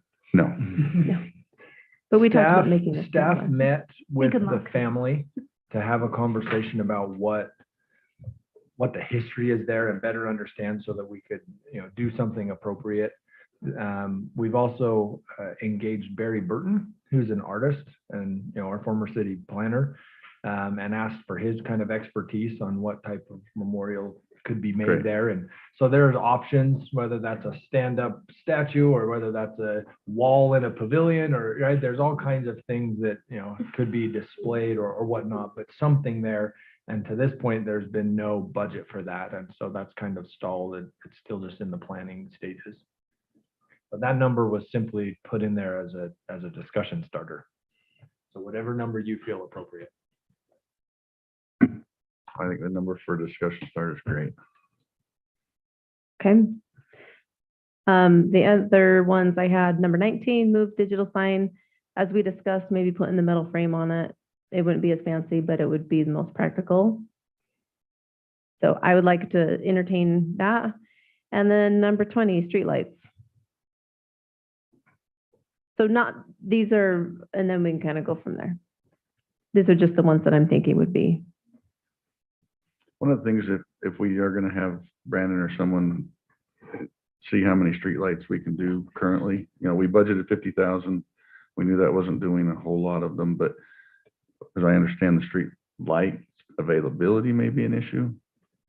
And it's not necessarily a cost of the light, it's the availability of the light. Stuck out in the ocean. But, Well, they're short but our and lights, late. but our lights are different than other people's. I mean, it's not like it's the most common UDOT light that's out there, but there isn't. I wonder if we need to check on that and see, and then maybe just put some kind of spreadsheet together on what we think we could do for So for X amount of dollars. how 4 many years could worth we of money or switch? something. So that's 200,000, or if we could, how many lights can we get for? Because there is a savings number, and it is calculated by year and how that goes up on our savings. Because we pay Rocky Mountain so much for those maintenance fees. Granted, we take over the maintenance, but hopefully we don't have a lot of maintenance. And we have a warranty when we buy them, so it's like a win-win. The other cost savings is on the power. Yeah, the These power use- is these better. use significantly less power. And so on the monthly bills for the power bills on the side. Especially since it's about this. And those are the numbers that I'd like to have, just to be able to, rank or vote on what's there, because what I think it should cost is not what others, I mean, just like this bathroom for $300,000. Are we building a house? They're so expensive, it's dumb. It's I'm looking at ridiculous. a baseball field for 300,000, no, Yeah. 500,000. Yeah, 500,000 for the ball field, but just to put a restroom in, $300,000, it just makes no sense. Makes the fire station look cheap. Be careful what you say, Joel. But my thought on the restrooms is, we got 3 different places that need restrooms, right? Cedar Cove, Canyon Meadows, West, West. the Memorial, and I guess if you add in the Posse Ground upgrade, there's 4. When there's really central part is in dire need of some help, but Okay, so we're gonna put 20 different bathrooms in the, but can we just put the same bathroom in all 3 places so we don't have to pay the engineering, and we can buy all the materials and get it done, and it's only $100,000 each? Costco shopping, bulk. You know I mean, what? I think I could To go be build a honest- bathroom. To be for- honest with you, we have a lot of the engineering, and you can, there's not a ton of engineering that goes into those bathrooms. You can buy the precast They're bathrooms precast, that are yeah. pre-engineered and done. You're just doing the site plan, and Brandon can do the site plans. Right. I mean, we've done the whole restroom layout bid for Memorial, and it came in right around $100,000 when we thought it would be $40,000. Yeah, So this it is is one of up those and numbers concrete's that up, is but always surprising. But like, if you go to Mountain West Precast, I mean, they have ones that look great that many cities have in their parks. And they do them all over the place, and their costs have not gone up 100%. They've gone up 20-30%. So Angie, you can get some bathrooms. They're not just for me, they're public. But to me, I mean, that's a one-time thing, right? It's gonna take us a long time to find money somewhere to pay for those. And so if we could get a realistic cost, it may not be a Taj Mahal bathroom. I don't need one. You're running in for 30 seconds and running back out to watch the game or whatever, you know, I mean. Anyway, sorry, I've said enough already. You clearly have, But that's a great idea, because we won't, it'll take a long time for us to ever get that. But yes, it will. It will, but we do have, Wrap tax. the RAB tax. $60,000. It'll take a It'll while. give us a, It'll take a few years. but we I'm could with you, I just didn't want to say anything. upgrade the city stage now with our wrap tax, city $60,000 every year.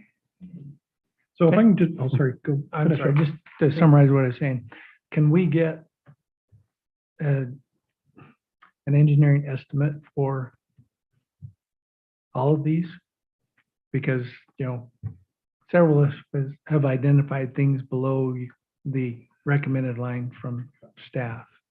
And so, anyway, that'd be my, Yeah, the numbers that are on there for those below the line are simply I guess. a guess. And so if the council feels like you want more detail on that, we absolutely can get into the details and have a more detailed cost estimate for any of these. yeah, and I'd say not everyone, let us tell you which ones that we're Yeah. interested in. But, okay, Debate. oh, I just had a thought. We talked about putting porta potties places. We don't have a budget for porta potties, so we could always, whilst we are waiting, create a budget for porta potties at different I have a restrooms. question. Will they blow over? Answer, I don't know. They may. They might, some of them will. I asked that question 2 or 3 years ago. Everybody knows my history with this. Mac wants Mac bathrooms. loves Mac- that. I was the Bathroom. one that proposed the restrooms at Memorial, and that came in at, I think, 114,000. And I said, what are you building there? Yeah. I says, can't you put porta potties? Yes, you can have, it's not just drop them off, but there are porta potties that have anchoring systems that are anchored to the ground so they don't blow over with our winds. That still doesn't, don't know if that prevents someone from tipping them over, but it will prevent the wind from blowing them over. But they do have those that are designed for windy conditions like we have in the city. So that has been researched. So maybe that would be a consideration though for the Parks Department to see how much it would be to add a porta potty budget in the interim. $20 a week. Yep. Is that for one? That's what I pay. I know when Country Fair Days was doing it at Central Park, a good chunk of their budget was actually porta potties. It's not quite that. It's $110, $115 a week. I make a proposal that the city gets into porta potty business. Well, let me take that back. Then we'd That's have not a right. conflict of interest. That's not right. It's $110. I pay $110 a month and they service it once a week. What you got? So I think, Oh, go ahead. sorry, answer just as far as timeliness.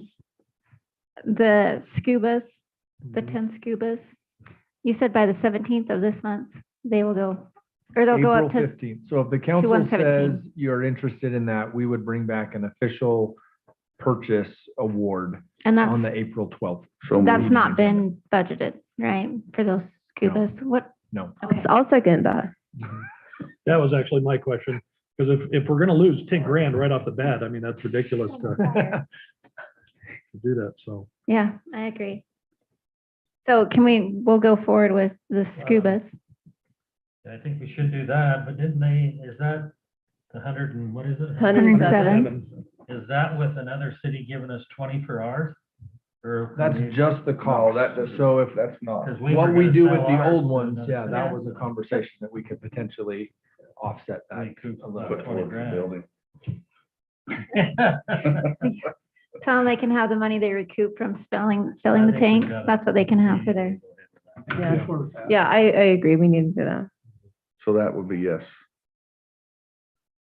So is that a motion? So moved. Motion second. I'm not doing your job, Mayor. I didn't mean for that.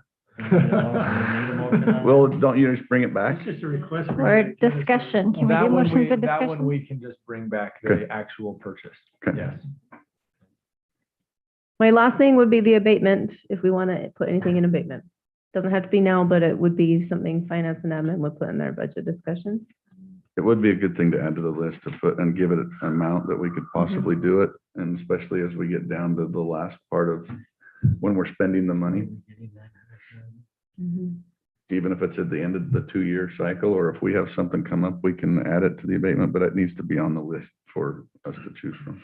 Question, abatement would go under like which department to add to their budgets when considering budget? Is that just under administration? Would probably show up under the community services budget because that is the department that umbrellas code enforcement.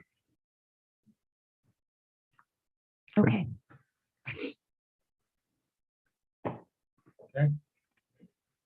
Oh, We're through with that. Is somebody going to summarize that for me so I know exactly what the desires of the body are?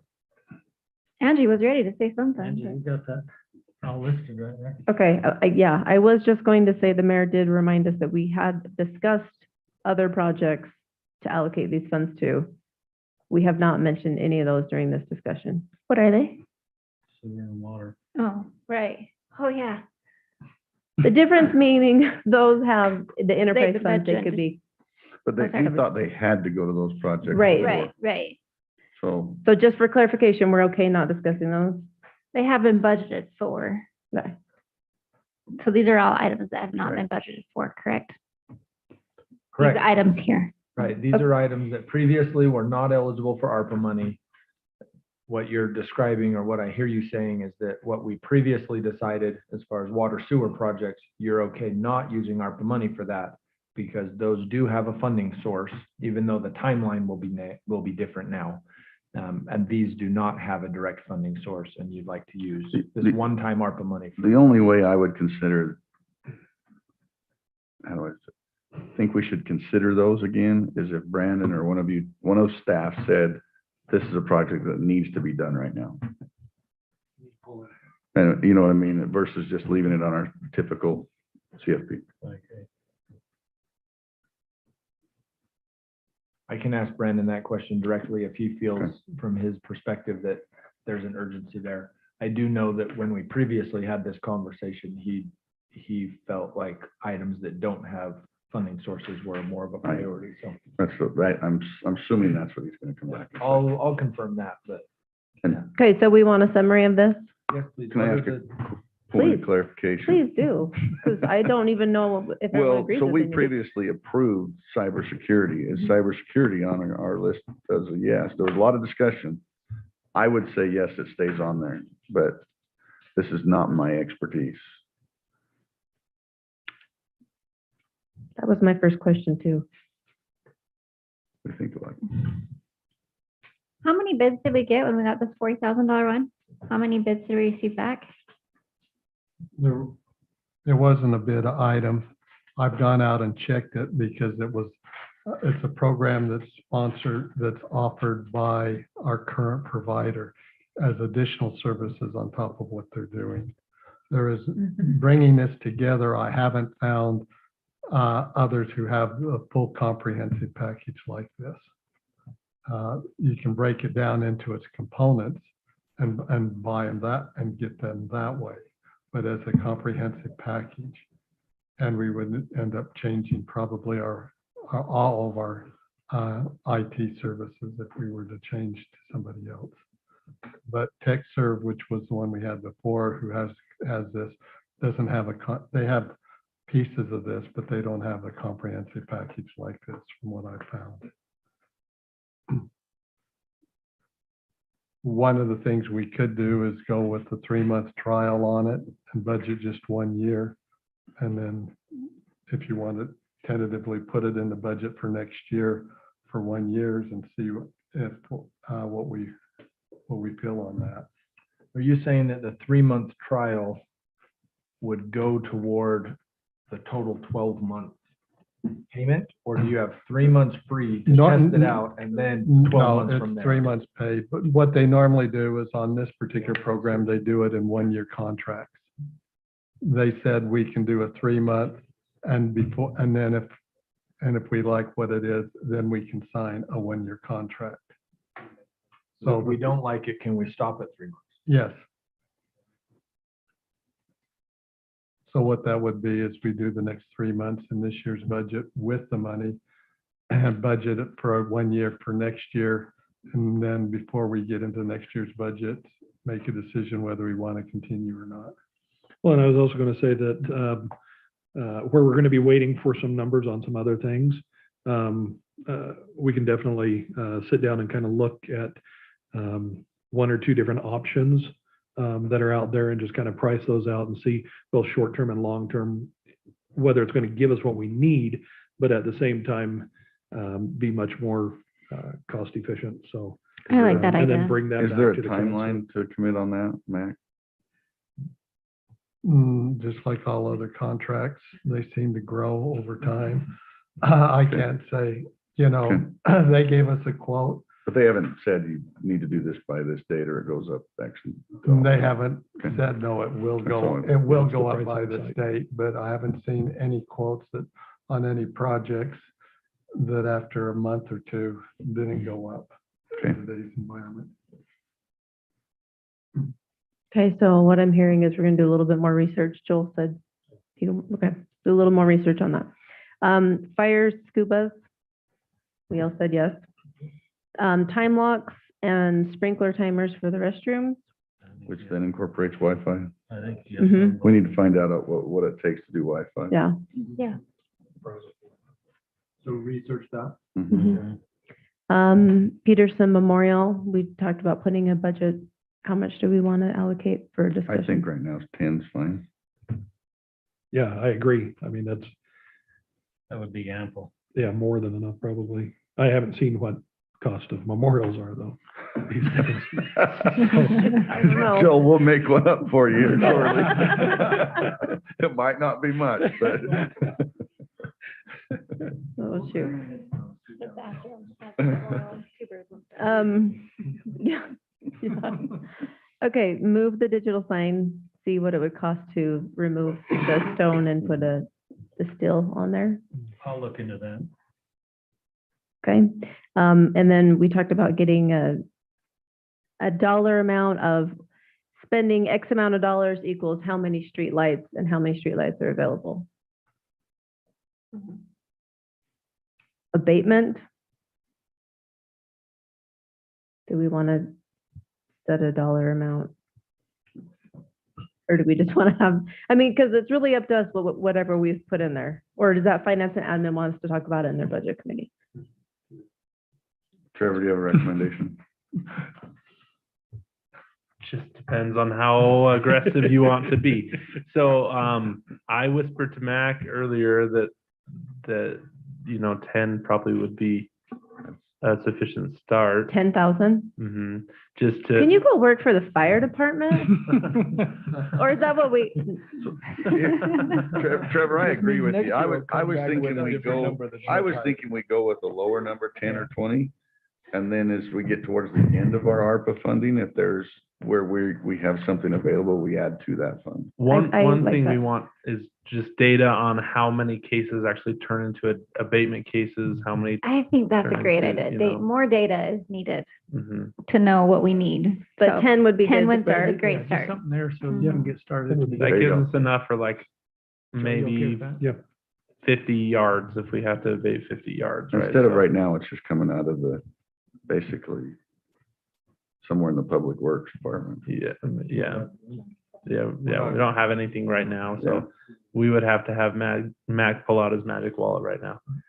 So Every once in a while it happens. Gotta get me one. And then- mostly butterflies fly out of it, but And then the other thing that Quinn discussed was just seeing how much it would cost for restrooms. In bulk. Right, if there's precast or other options, then, And I heard that was an understanding of restrooms in all 4 major parks. right. Canyon West, I mean- Central, Cherry, Cedar, well, Cherry doesn't. Well, if we know, if it's a basic structure that we're looking at just putting into all 4, I mean, if we know the basic structure, then we can decide how many that it needs to go in based on, how much that usage is. I know that the cost will vary from park to park based on underground infrastructure and connection to, water Right, sewer but the lines and building things. itself. Yeah, But if you're looking for just a cost for a prefab, yeah, absolutely, we can get that. And then scale that. Because I would put the other parks ahead of the Posse Grounds personally. Yeah. I mean, it has a restrooms and it's the Posse Grounds and a dog park right now. It's not out here on Memorial Drive or Memorial Park. Memorial Drive, I think it's Memorial Drive. South Weaver Drive. Okay, that's all that I had. Did I miss anything for a summary? so the only one that I had question on, and it was because I didn't see them on the next page, dust monitors. Oh, that's right. Man, there's 5 more on the other page. One thing with the To be dust- honest, I got kind of, I don't know how I want to discouraged on if Right. we're gonna get an accurate dust monitor, it's out of our wheelhouse. I mean, Yeah. there's other things, and maybe Trevor can speak differently to that. yeah, the dust monitors that I got a quote from don't necessarily measure PM, anything higher than PM10. So it would do the PM10 and PM 2.5 levels if we want to keep monitoring those based off the conversation. Our biggest concern is the PM40 and below, right? That between the 10 and 40. Yeah, the nuisance level, and that's why I didn't really bring it up, because from However, everything I've learned, we are submitting for a grant for air quality monitoring systems through the APA. So that could be a think possible that's a funding great source way to too. get it. Is it a fund matching grant? No, it's a Straight up. straight up, Straight here's some up. fun money to, Okay, I have a Sniff question the about air. that. They're using ARPA money. So now we get to apply for their ARPA money. that's sweet. So Might does have the UDEC, tables have do turned. they test at the property line of the pits, or will they go like further from the pits to see if the PM size goes down the further it blows? well, my understanding is they just test at the property line, because all of their years of data is it dissipates the further you go.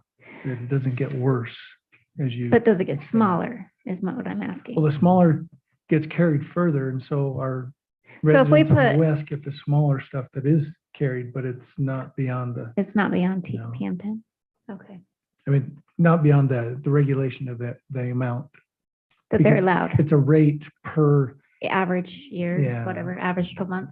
yeah. Yeah, if they're not past the threshold on their property line, they're not gonna be past the threshold farther downwind. Is what that means.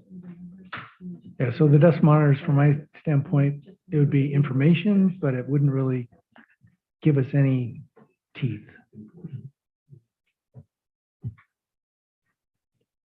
Okay, one quick sum up. Okay. Number one, cybersecurity, more research. Number two, fire scuba's 107,000 and change, 107,075.51.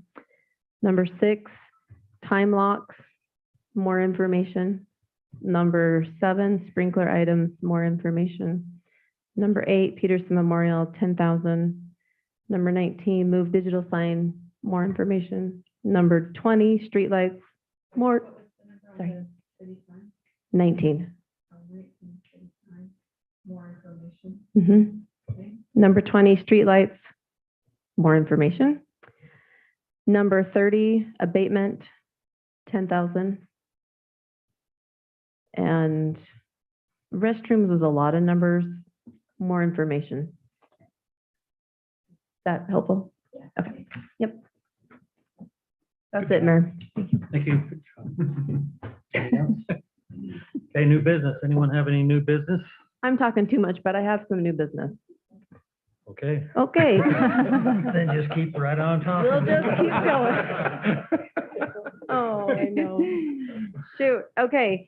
My new business was I had a little bit of a, I don't know, frustration is probably the best word, but appreciate dust, it's about the dust, gravel pits, appreciate the gravel pits and the mayor and staff having discussions together.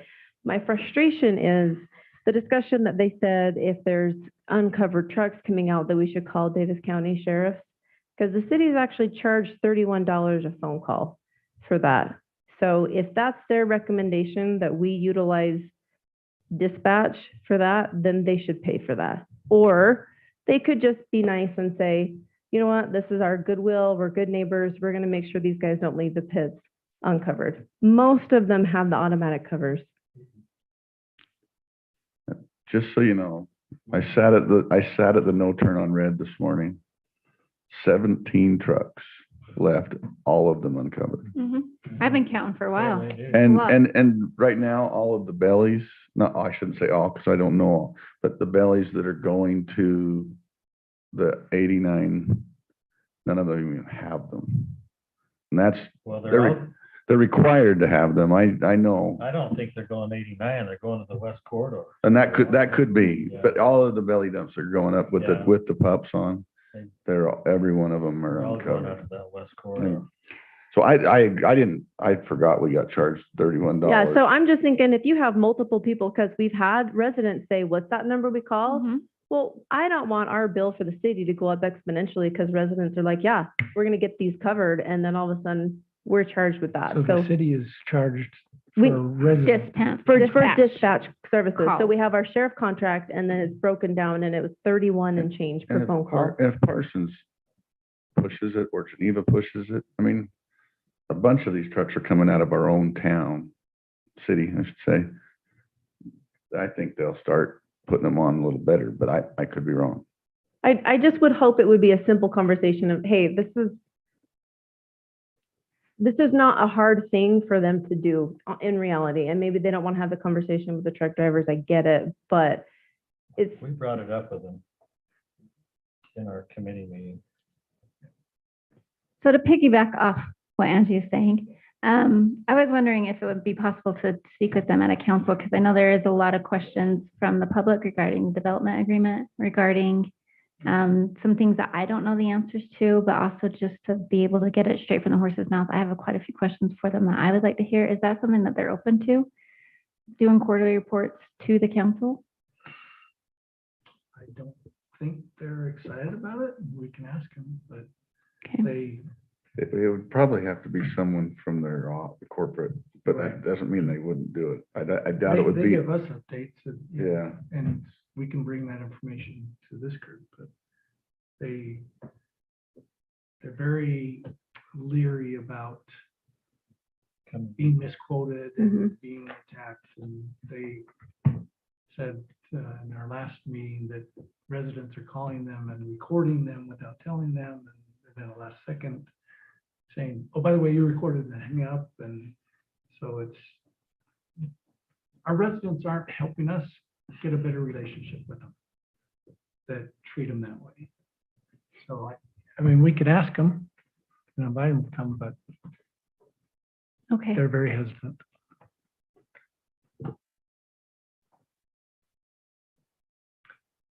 I don't mean to go back to the previous conversation, but I will just to add the DCSO perspective on this. Because I have had conversation with DCSO about essentially having extra patrol right there at that intersection.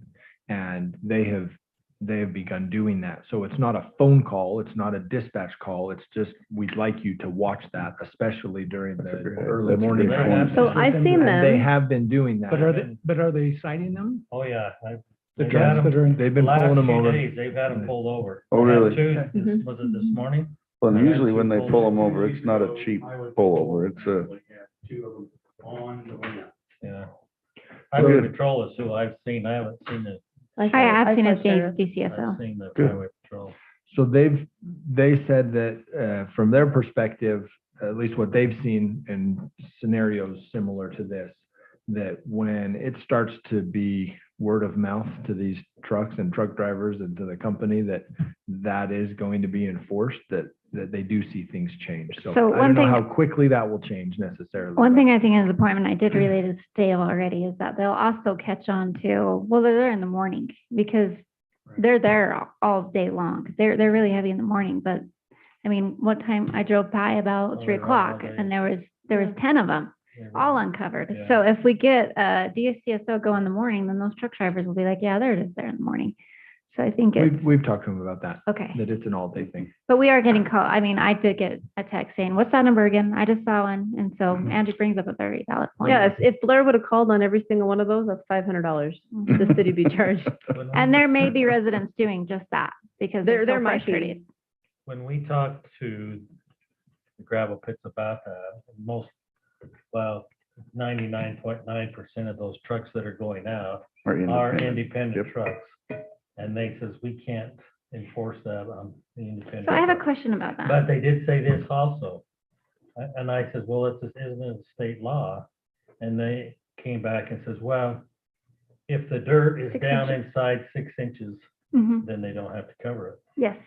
But I do have a question on that. So I know if it's over 6 inches, and that's what I've been checking. Like I even said, oh, they're under, but they're uncovered and over, right? So there's still quite a bit. But taking the landfill, for example, also requires you to be covered to be able to even Oh, just go yeah. in there. Oh, yeah. It's not a state law. They're just trying to be good neighbors and protect the roadways of people going up there. And I feel like they have lost their number one way to mitigate dust, water, and that's going to extend. So can we ask them to extend their mitigation efforts even so much as to say, cover your load, cover your load? We asked them if they would put a sign up down there. And I think at one time, I haven't been down the road, but at one time when you came up out of there, there was a big sign that says, those need to be covered. covered your roads. Okay. But I think, if the Davis County Sheriff is doing it, hopefully the word will get out. The other comment I had about the Davis County Sheriff, seeing they're watching for trucks, they'll be at that same corner watching for people turning on the red. Mhm. So are residents going to be, That's actually become a problem. I don't know if you've been over there, but the trucks will cause people not to be able to Oh, go yeah, I on their know. green. yep, We yeah. brought And- that up with them Yeah. too. So I don't think it will be a problem because they can't go on red anymore either because the trucks are Well, going yeah, through. but during the day when there's not a truck there, Yeah. people are turning on red. Well, And they- if the policeman's sitting there watching for trucks and turns around and says, oh, those people just ran to do not turn on red, well, you got to be careful what you're asking for. If we put the Davis County Sheriff there, Right, he's not going to turn a blind eye to for sure, absolutely. any other. You'll get a ticket, man. Yeah. But do we really have that kind of control with Davis County? No, So I mean, all we can do is just call them and say, hope you guys show up near Maverick. I mean, we can't really, there's nothing contractually that says this is an issue that we need to have taken care of. They're very responsive to us Yeah, they- when we they'll talk to bring them it. about, we need you to be in this area of town, or these times are trouble spots for us. Anytime we share that information with them, they're on it. Okay. Yeah, so, They've been really good that way. yeah, they've been very responsive to administrative direction. Yeah, honestly, it would be cheaper for us to organize a sting to pay for a bunch of officers for overtime as they come out of the pits than it would be if everyone calls every time they see them. You're not wrong. I'm not wrong. Yeah, I may maybe, be crazy, but I'm not wrong. maybe we can put the sign down there for 20 phone calls. Just say, cover your load or risk Can we being barricade cited. the road and say that, nope, can't go through? Citizen arrest. So what's Mayor the- has that power. So what's the rest of your business, Angie? Okay. You got Well, it. we'll do it. Yep. We'll do it. We'll stand in front of the truck. You guys, I could tell you stories, but I'll tell you the story. that's all that I had on that, Mayor. Thanks, Angie. No, we're good. I only Are have you one, speaking for all of us? Yep. and it's just real quickly, it's actually what, Michael brought up. We were gonna talk about- So when we have contractors or developers or people that have to do utility work and they cut across one of our South Weaver roads, do we have requirements on what level of quality they're putting back into it? And do we have anybody that checks on it? Yes, Yeah? yes. Because I just know from previous experience of seeing a lot of these things dip really down low, and I just wondered if we actually had some type of requirement. It sounds like we do. During the construction itself is different than when they're done and has to be permanently fixed, Okay. permanently repaired. But yes, there are very specific standards, and ours are higher than other cities around us. Every And who time we goes and have checks that out? Fan. our construction engineer, Okay. yeah, It- our engineering inspector, I should say. And there's also a 1-year warranty was on, gonna say, isn't on there a each, bond on on that each one? patch Yeah. that they don't, because that's what's happening over in a couple of the subdivisions and they're making them replace them. Okay. Yeah, yeah. One thing to note, it does vary on time of year too, because in the wintertime, they can't fully replace at a permanent. You've got cold patches and hot patches, right? Yeah. The hot mixture has to be when temperatures pass certain levels, and then that's the permanent fix. Winter pothole repairing and things like that, they put a cold patch, which usually comes up very quickly after because it's not a permanent solution. So there are different types of treatments and things that happen until it can be repaired permanently. Okay. But we don't have anybody that checks on during construction though, right? So can we go and ask them, make sure they keep those holes filled up? with dirt? Definitely. And I know that when weather comes, that they're settling and different things that take place for those kinds of things. Or maybe our Okay. public works can drive by there, and if they see an issue, go over and tell them. Fill them up. You bet. That's it, Mayor. Thank you. I have one item, but I had it previously approved. Alrighty. If you remember, right? The code committee did meet. We discussed all of our priorities as was recommended from the council. This is what we came with as our prioritized items. Creating a flex office / business space. That's been something that has come up as a request. Traffic study standards was come up as to just amend it to the latest standards. Condominium rentals, long-term renting in condominium areas, specifically on that one. I'm actually going to come back to that one. Commercial overlay landscaping. This is higher landscaping qualifications for those on our entrance level businesses. Does that make sense? As you're entering the city. Business licensing regulations, some things that we found between our past. And arbor protection, which is just, in the case of development, takes down trees, some requirements to replace those trees. And then we had a question on the emergency culinary water rights restrictions, which we talked about last week. If that was that last week? Did we talk water? Oof. Okay, creating a code regarding, can you say this, Joel? I can't think. On the water rights, it was whether we have to create a code versus what we've already done, and then setting up additional to protect culinary. Culinary. So If it gets to that. we just need council thoughts. Do you want approval? What do you want? Yeah, just, I want a spreadsheet with numbers and I thought about it. more data, Haley, more data. I know, always about the data. I don't have it, sorry. So you're looking for approval of that. So we can get working Priority. on these priority lists, yes. And if any one is higher priority for the council than anything else. I will say, when we looked over everything that we were looking at, we kind of looked at what Joel calls the lower hanging fruit. And I call the snowball effect. It's codes that we can change pretty quickly that aren't too terribly expensive, that we can get in, get changed and move on. But we're also things that had an urgent status to them. Is there any of those that have an urgent status to the code committee? All of those, All of those? the ones I offered, yeah. Okay, Those are the ones we decided were urgent. We just need a nod if you guys yes, agree. I agree. Yeah, I don't have any Yes, others. at yep. this point. I'm working on with those. Okay, Okay. thank you. I do have one question. It's not a business. Just a request to staff, can you, in a future meeting, update us on the status of our northern city boundary discussion?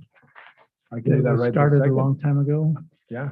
Okay, Yeah, the result of that conversation with Davis County, Weber County, Uinta City, and Riverdale City was that there is not an option for us to do anything preemptive to clean that up across the board. You either do what's called a major boundary change for county boundaries or a minor boundary change for county boundaries. The only option really is a minor county boundary change, which is parcel by parcel as development occurs. The option for doing a major boundary change requires a initiative type process where a resident or residents would have to submit kind of an initiative request, gather signatures. It would go on a ballot across both counties, and a governmental agency cannot be the requesting body. So it was a very high threshold to try to do that. And so the decision was left that if any individual property owner comes to either city or any of the three cities saying, I'd like to have this boundary changed, then they would have to go to the respective counties to have an annexation process to change that boundary. And then the cities could do the same to follow that. okay. So I guess the follow-up on that was, what is the real boundary? Because it used to be the river, but the river's moved and we have all these maps that show what the boundary used to be and not is, depending upon the center of the river definition. Is that going to be defined somewhere? Or are we going to go through that discussion any and every time we have something go on the north side of the freeway? No, I don't think that there will be other questions about that boundary as far as the river. I think that was defined through the process of where the boundary is along the river versus where there were questions. And the counties did do an annexation resolution, not annexation, I shouldn't say that. They did a resolution declaring certain areas where the boundary was, that minor boundary change process for the areas of the RV park, if you remember, and then the area on the east side of town where the Uinta Business Park is happening. So those two places are defined. There is agreement that the boundary follows the river when there's natural attenuation, and that it doesn't follow the river when there is an act of avulsion or an act of God, essentially a dramatic change in a short period of time. And so there is agreement generally there on those things at this point. Okay, because the question came up when we were meeting with the Trails people as far as whether or not South Weaver was going to have jurisdiction on that. Anyway, thank We're you. looking at the river and our property. Yes, it would have been much nicer to just have a fixed point that is that boundary, but we don't have that.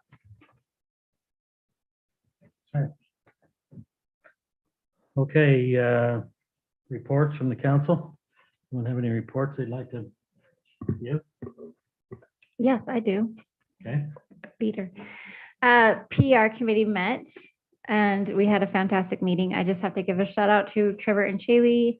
They have done a fantastic job. We have not met since, I think, September. So we had quite a long list of things to go over and they were already on it. I mean, it was a fantastic meeting and we're really excited for some upcoming things. There was something to report on from PR that we were going to bring. I don't know. I'll come back. It'll come to me. And then co-committee did meet, or sorry, not co-committee. Joel met with staff and the mayor and myself for code and presented a flow chart of process of things to come.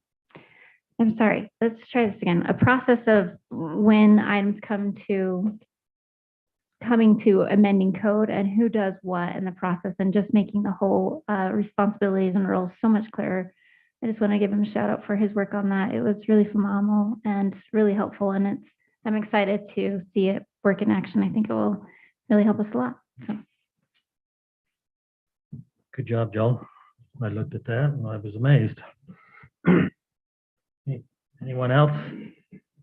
Larry, you had an item you wanted to bring up? I didn't know if you were gonna Yeah, let's talk. bring it up at the end or what.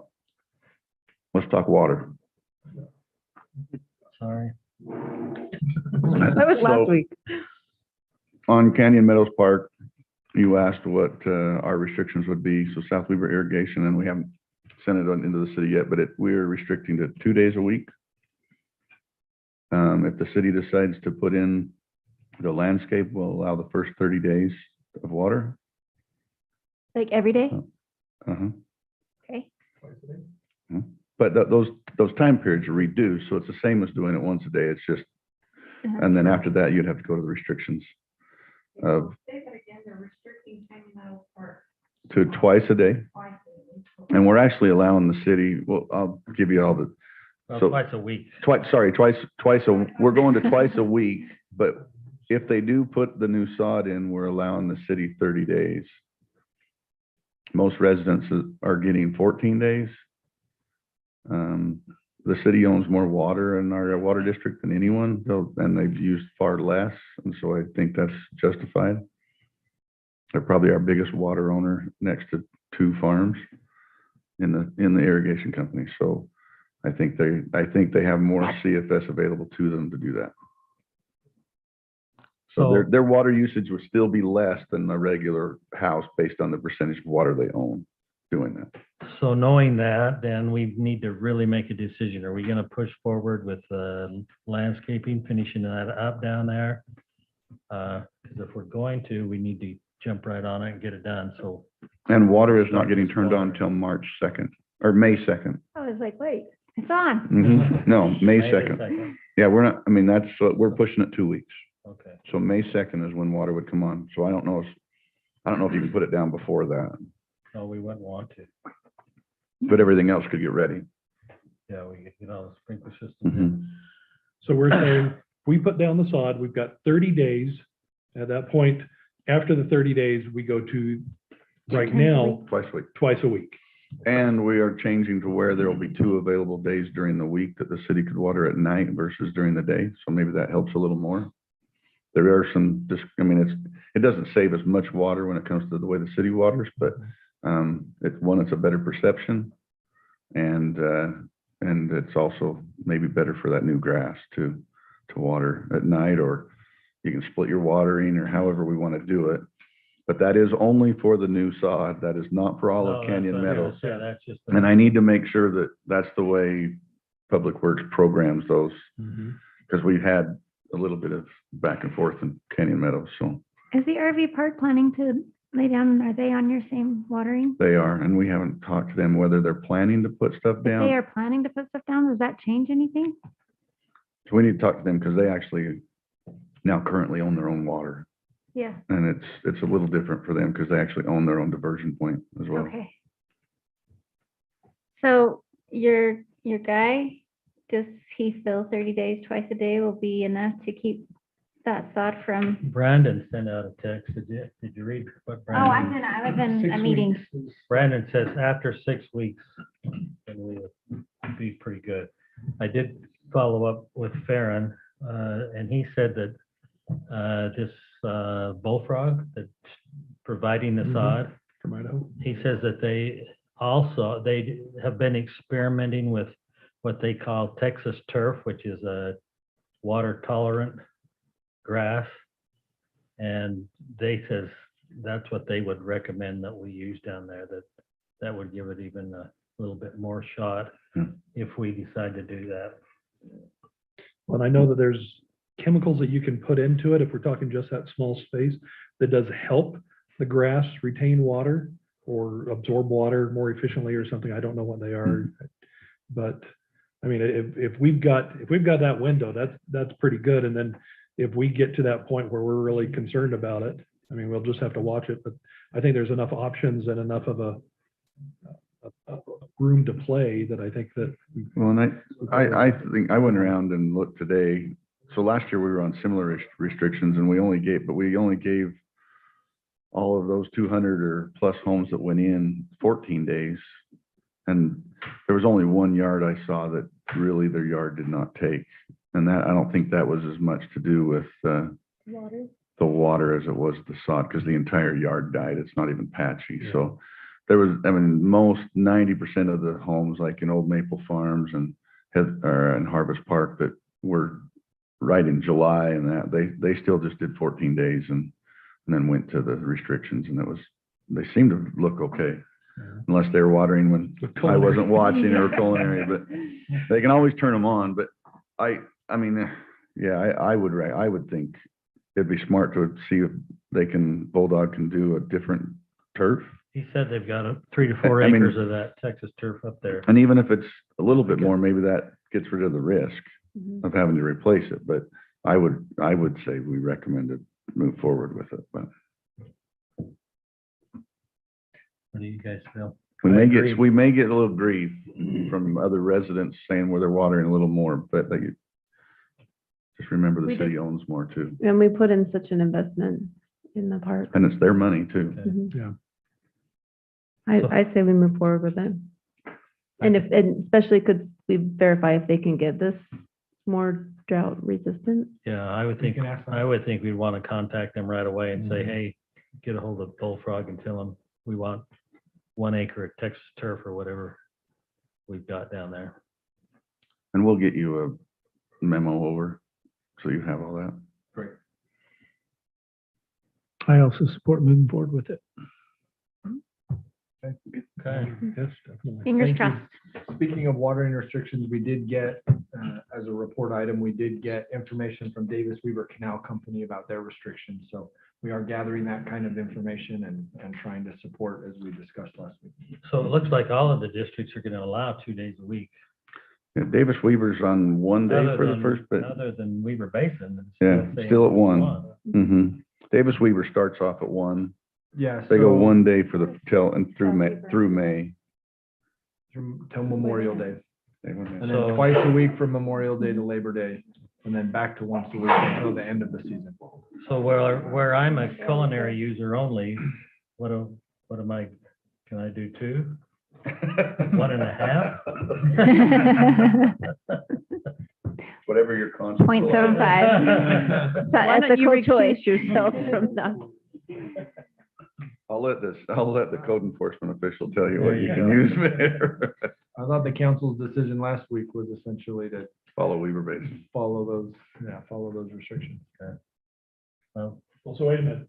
Are you saying we follow Weaver Basins, which is the Yeah. 1, or we follow some of the others? that It's are Weaver 2? Basin's water, so I mean, Oh. I'll leave that up to you guys. I mean, but it's whether you follow, if you're a Weaver Basin user, do you follow their restrictions or do you follow? I mean, you have to go with the water district you're in, I guess. Yeah, wasn't the discussion, we would follow what the secondary water companies Mhm. put on us, which is Weaver Basin for all Mhm. but 1. Mhm. So you don't have a Well, culinary. no, link. No. Weaver Basin No. providing the water, but Weaver the Basin- district just set their own. Weaver Basin is basically only the culinary users, correct? Is only the Citywide. Culinary users. Well, Weaver Basin provides secondary for everybody that's on the south Not me. of the canal. So all of Deer Run and Silverleaf and all of those up in there Yeah, they are one of the secondary providers. provide secondary. Are we suggesting that the various areas of town, if they're a culinary user, would follow the district of the area they're in? Was that what you're suggesting? Ken? That's kind of, Then they're doing the similar thing as. is that a response? That wasn't anything, I'm sorry. I'm just thinking like, for example, Rod's neighborhood, you have canal users, you have Davis and Weaver, metered and not I don't know metered. how you'll enforce it anyway. Wow, yes, yeah. I mean, it's really gonna be left out. I mean, you have Weaver Basin users on culinary, even clear down in Heather Cove. I mean, but yet they have secondary. I don't know how you're gonna enforce Wow. different Why? restrictions.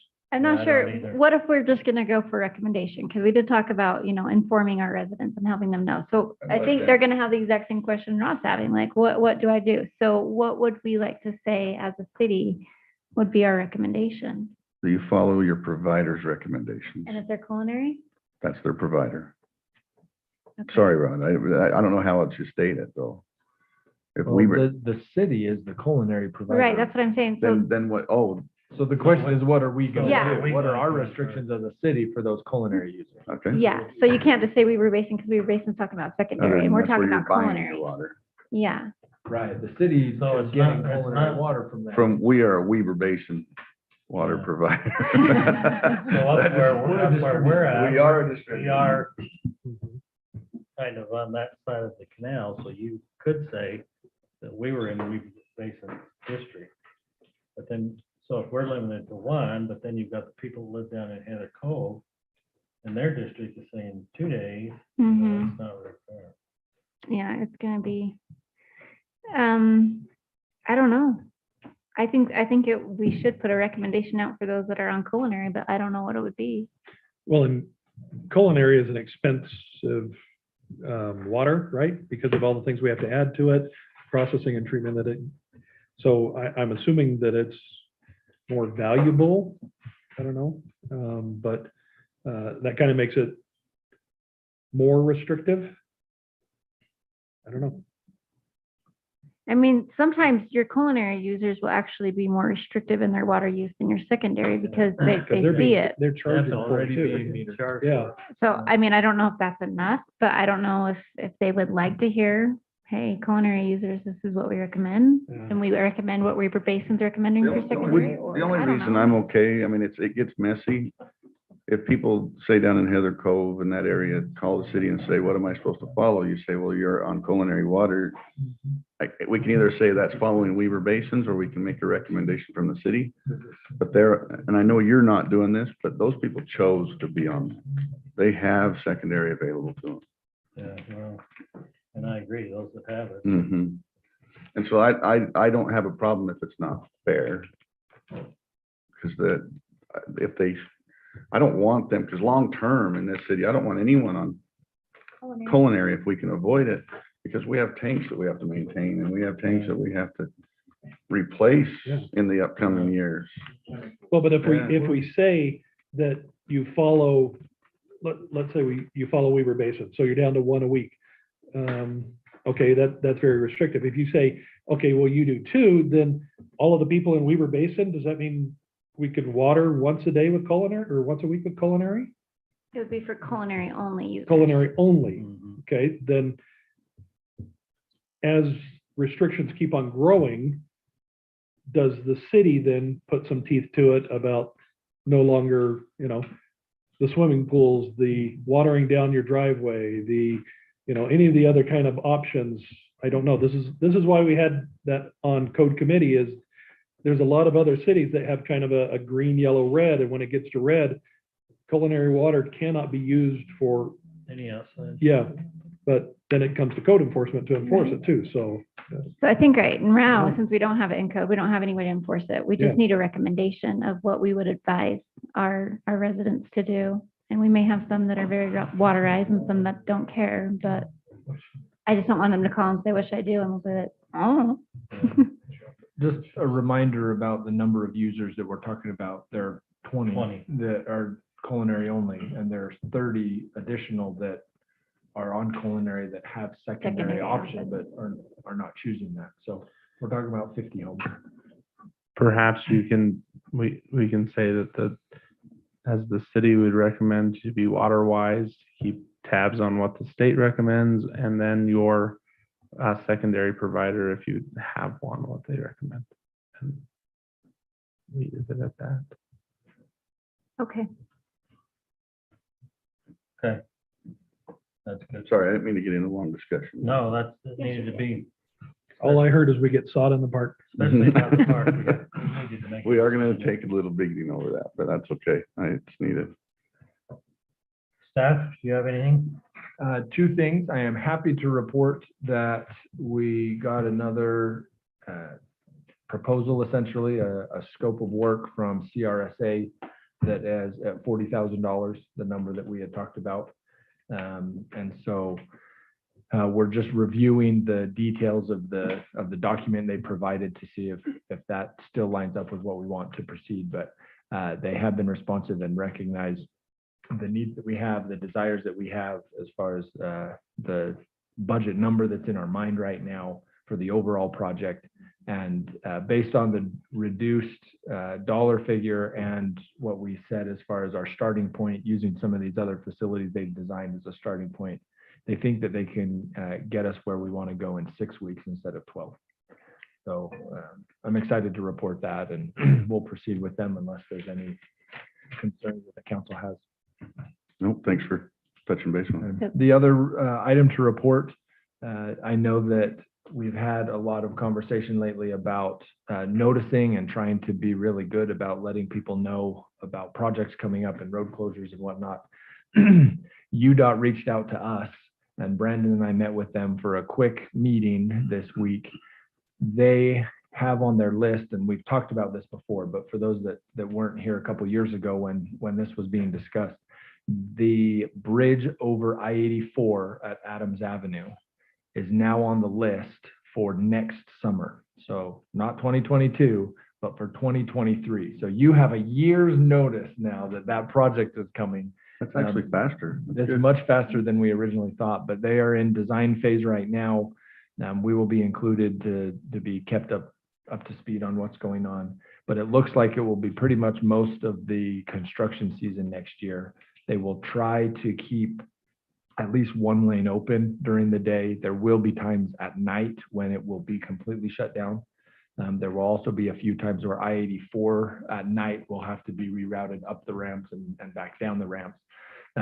But they are replacing the bridge deck and making it a concrete deck.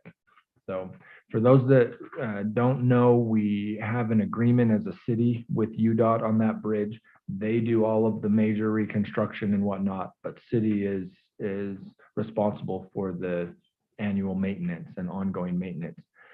This is an exciting proposition for us in that regard because this will decrease the amount of kind of that annual maintenance requirement. So maybe replacing the deck, making it a concrete deck, and reducing our annual maintenance costs. And it starts next year. So you have notice. Thank you. They didn't say anything about putting lights on it though, right? No. Okay. The striping would be the same as it is right now.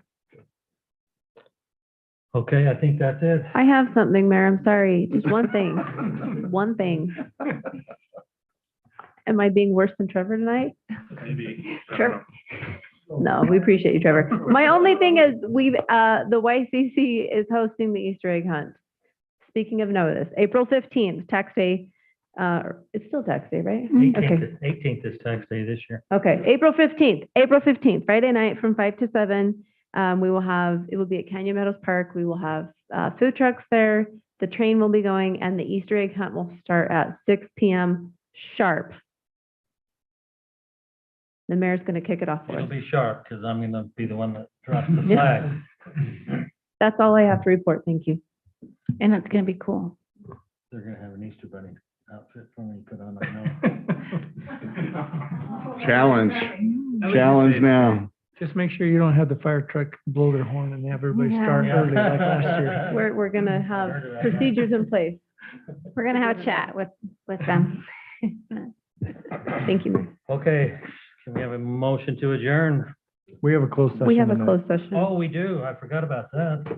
Yes, so we'll go into closed session. Mayor, I make a motion I that we forgot. move into closed session. I second that. I said, Aye. aye. All in favor? Aye. Aye.